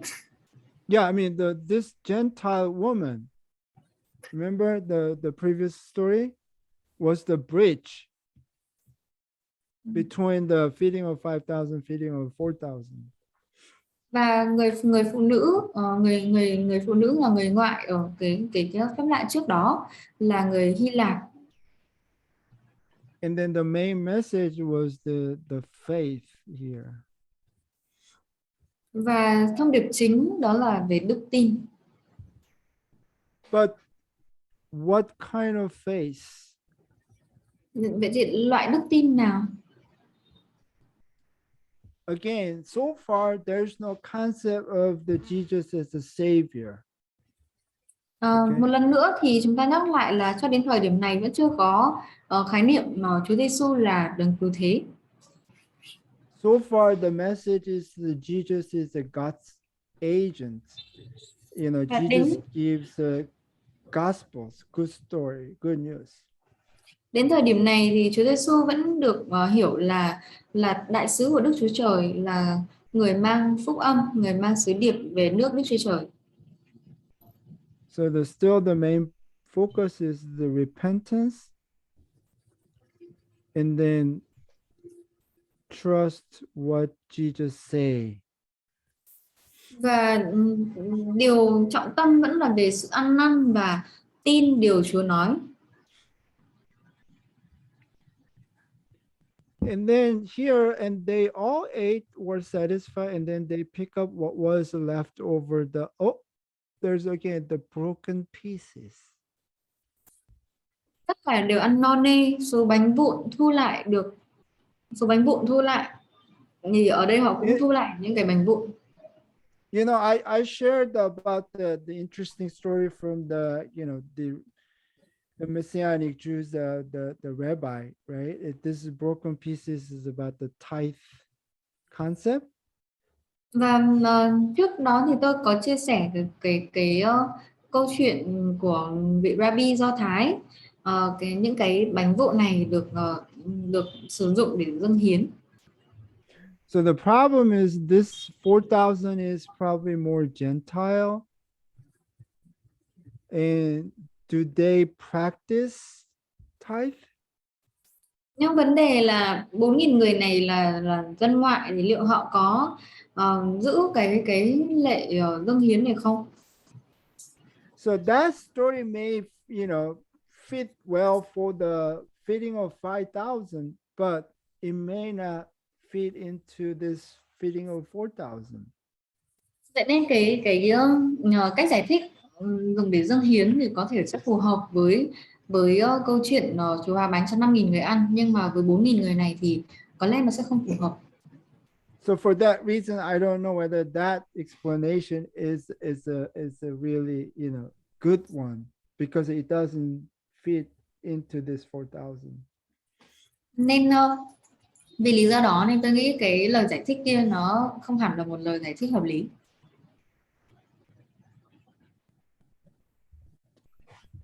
Right, and then sending away the crowd, Jesus got into boat again, and it came to the region of the Magadan. So we don't know which side, but most likely from the east, and then take the boat, and then coming back to the area of the Magdala.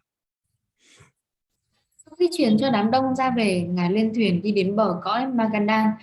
Chúng ta không biết cụ thể là ở phía nào, nhưng mà chắc hẳn là có lẽ đang ở phía đông này, và Chúa lên thuyền đi về phía tây đến khu vực Magadan.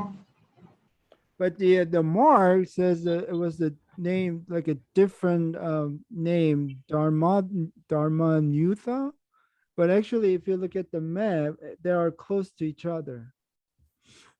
Trong sách map thì cho chúng ta một địa điểm khác, đó là Chúa sang vùng Damanutha. Nhưng khi nhìn trên bản đồ thì chúng ta thấy hai địa điểm này ở ngay gần nhau.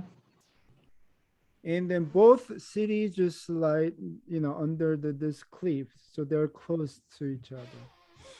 Và cả hai thành phố này đều nằm ở dưới vách đá nhô ra biển, nên hai thành phố này rất gần nhau. So anyway, I mean, after finishing the feeding of 4,000, he came back to, near the on the sort of the Galilee side. Nhưng tuy nhiên thì sau khi Chúa làm phép lạ hóa bánh cho 4.000 người ăn, thì Chúa đi về phía bên kia của biển Galilee.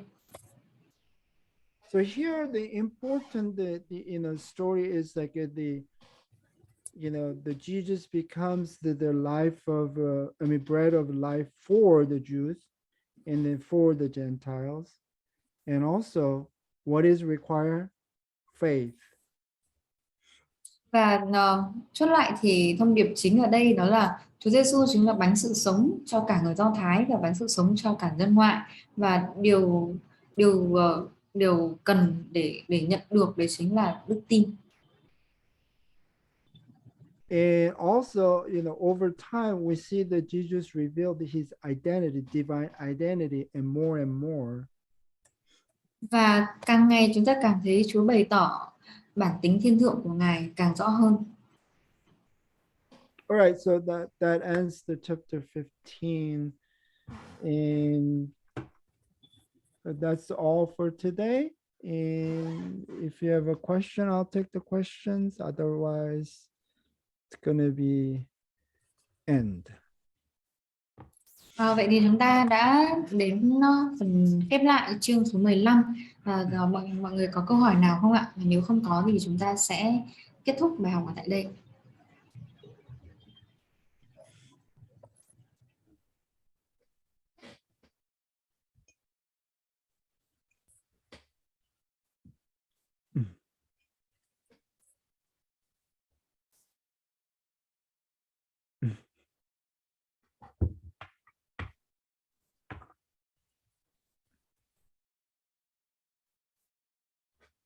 closing prayer then. Xin mời một người sẽ cầu nguyện kết thúc.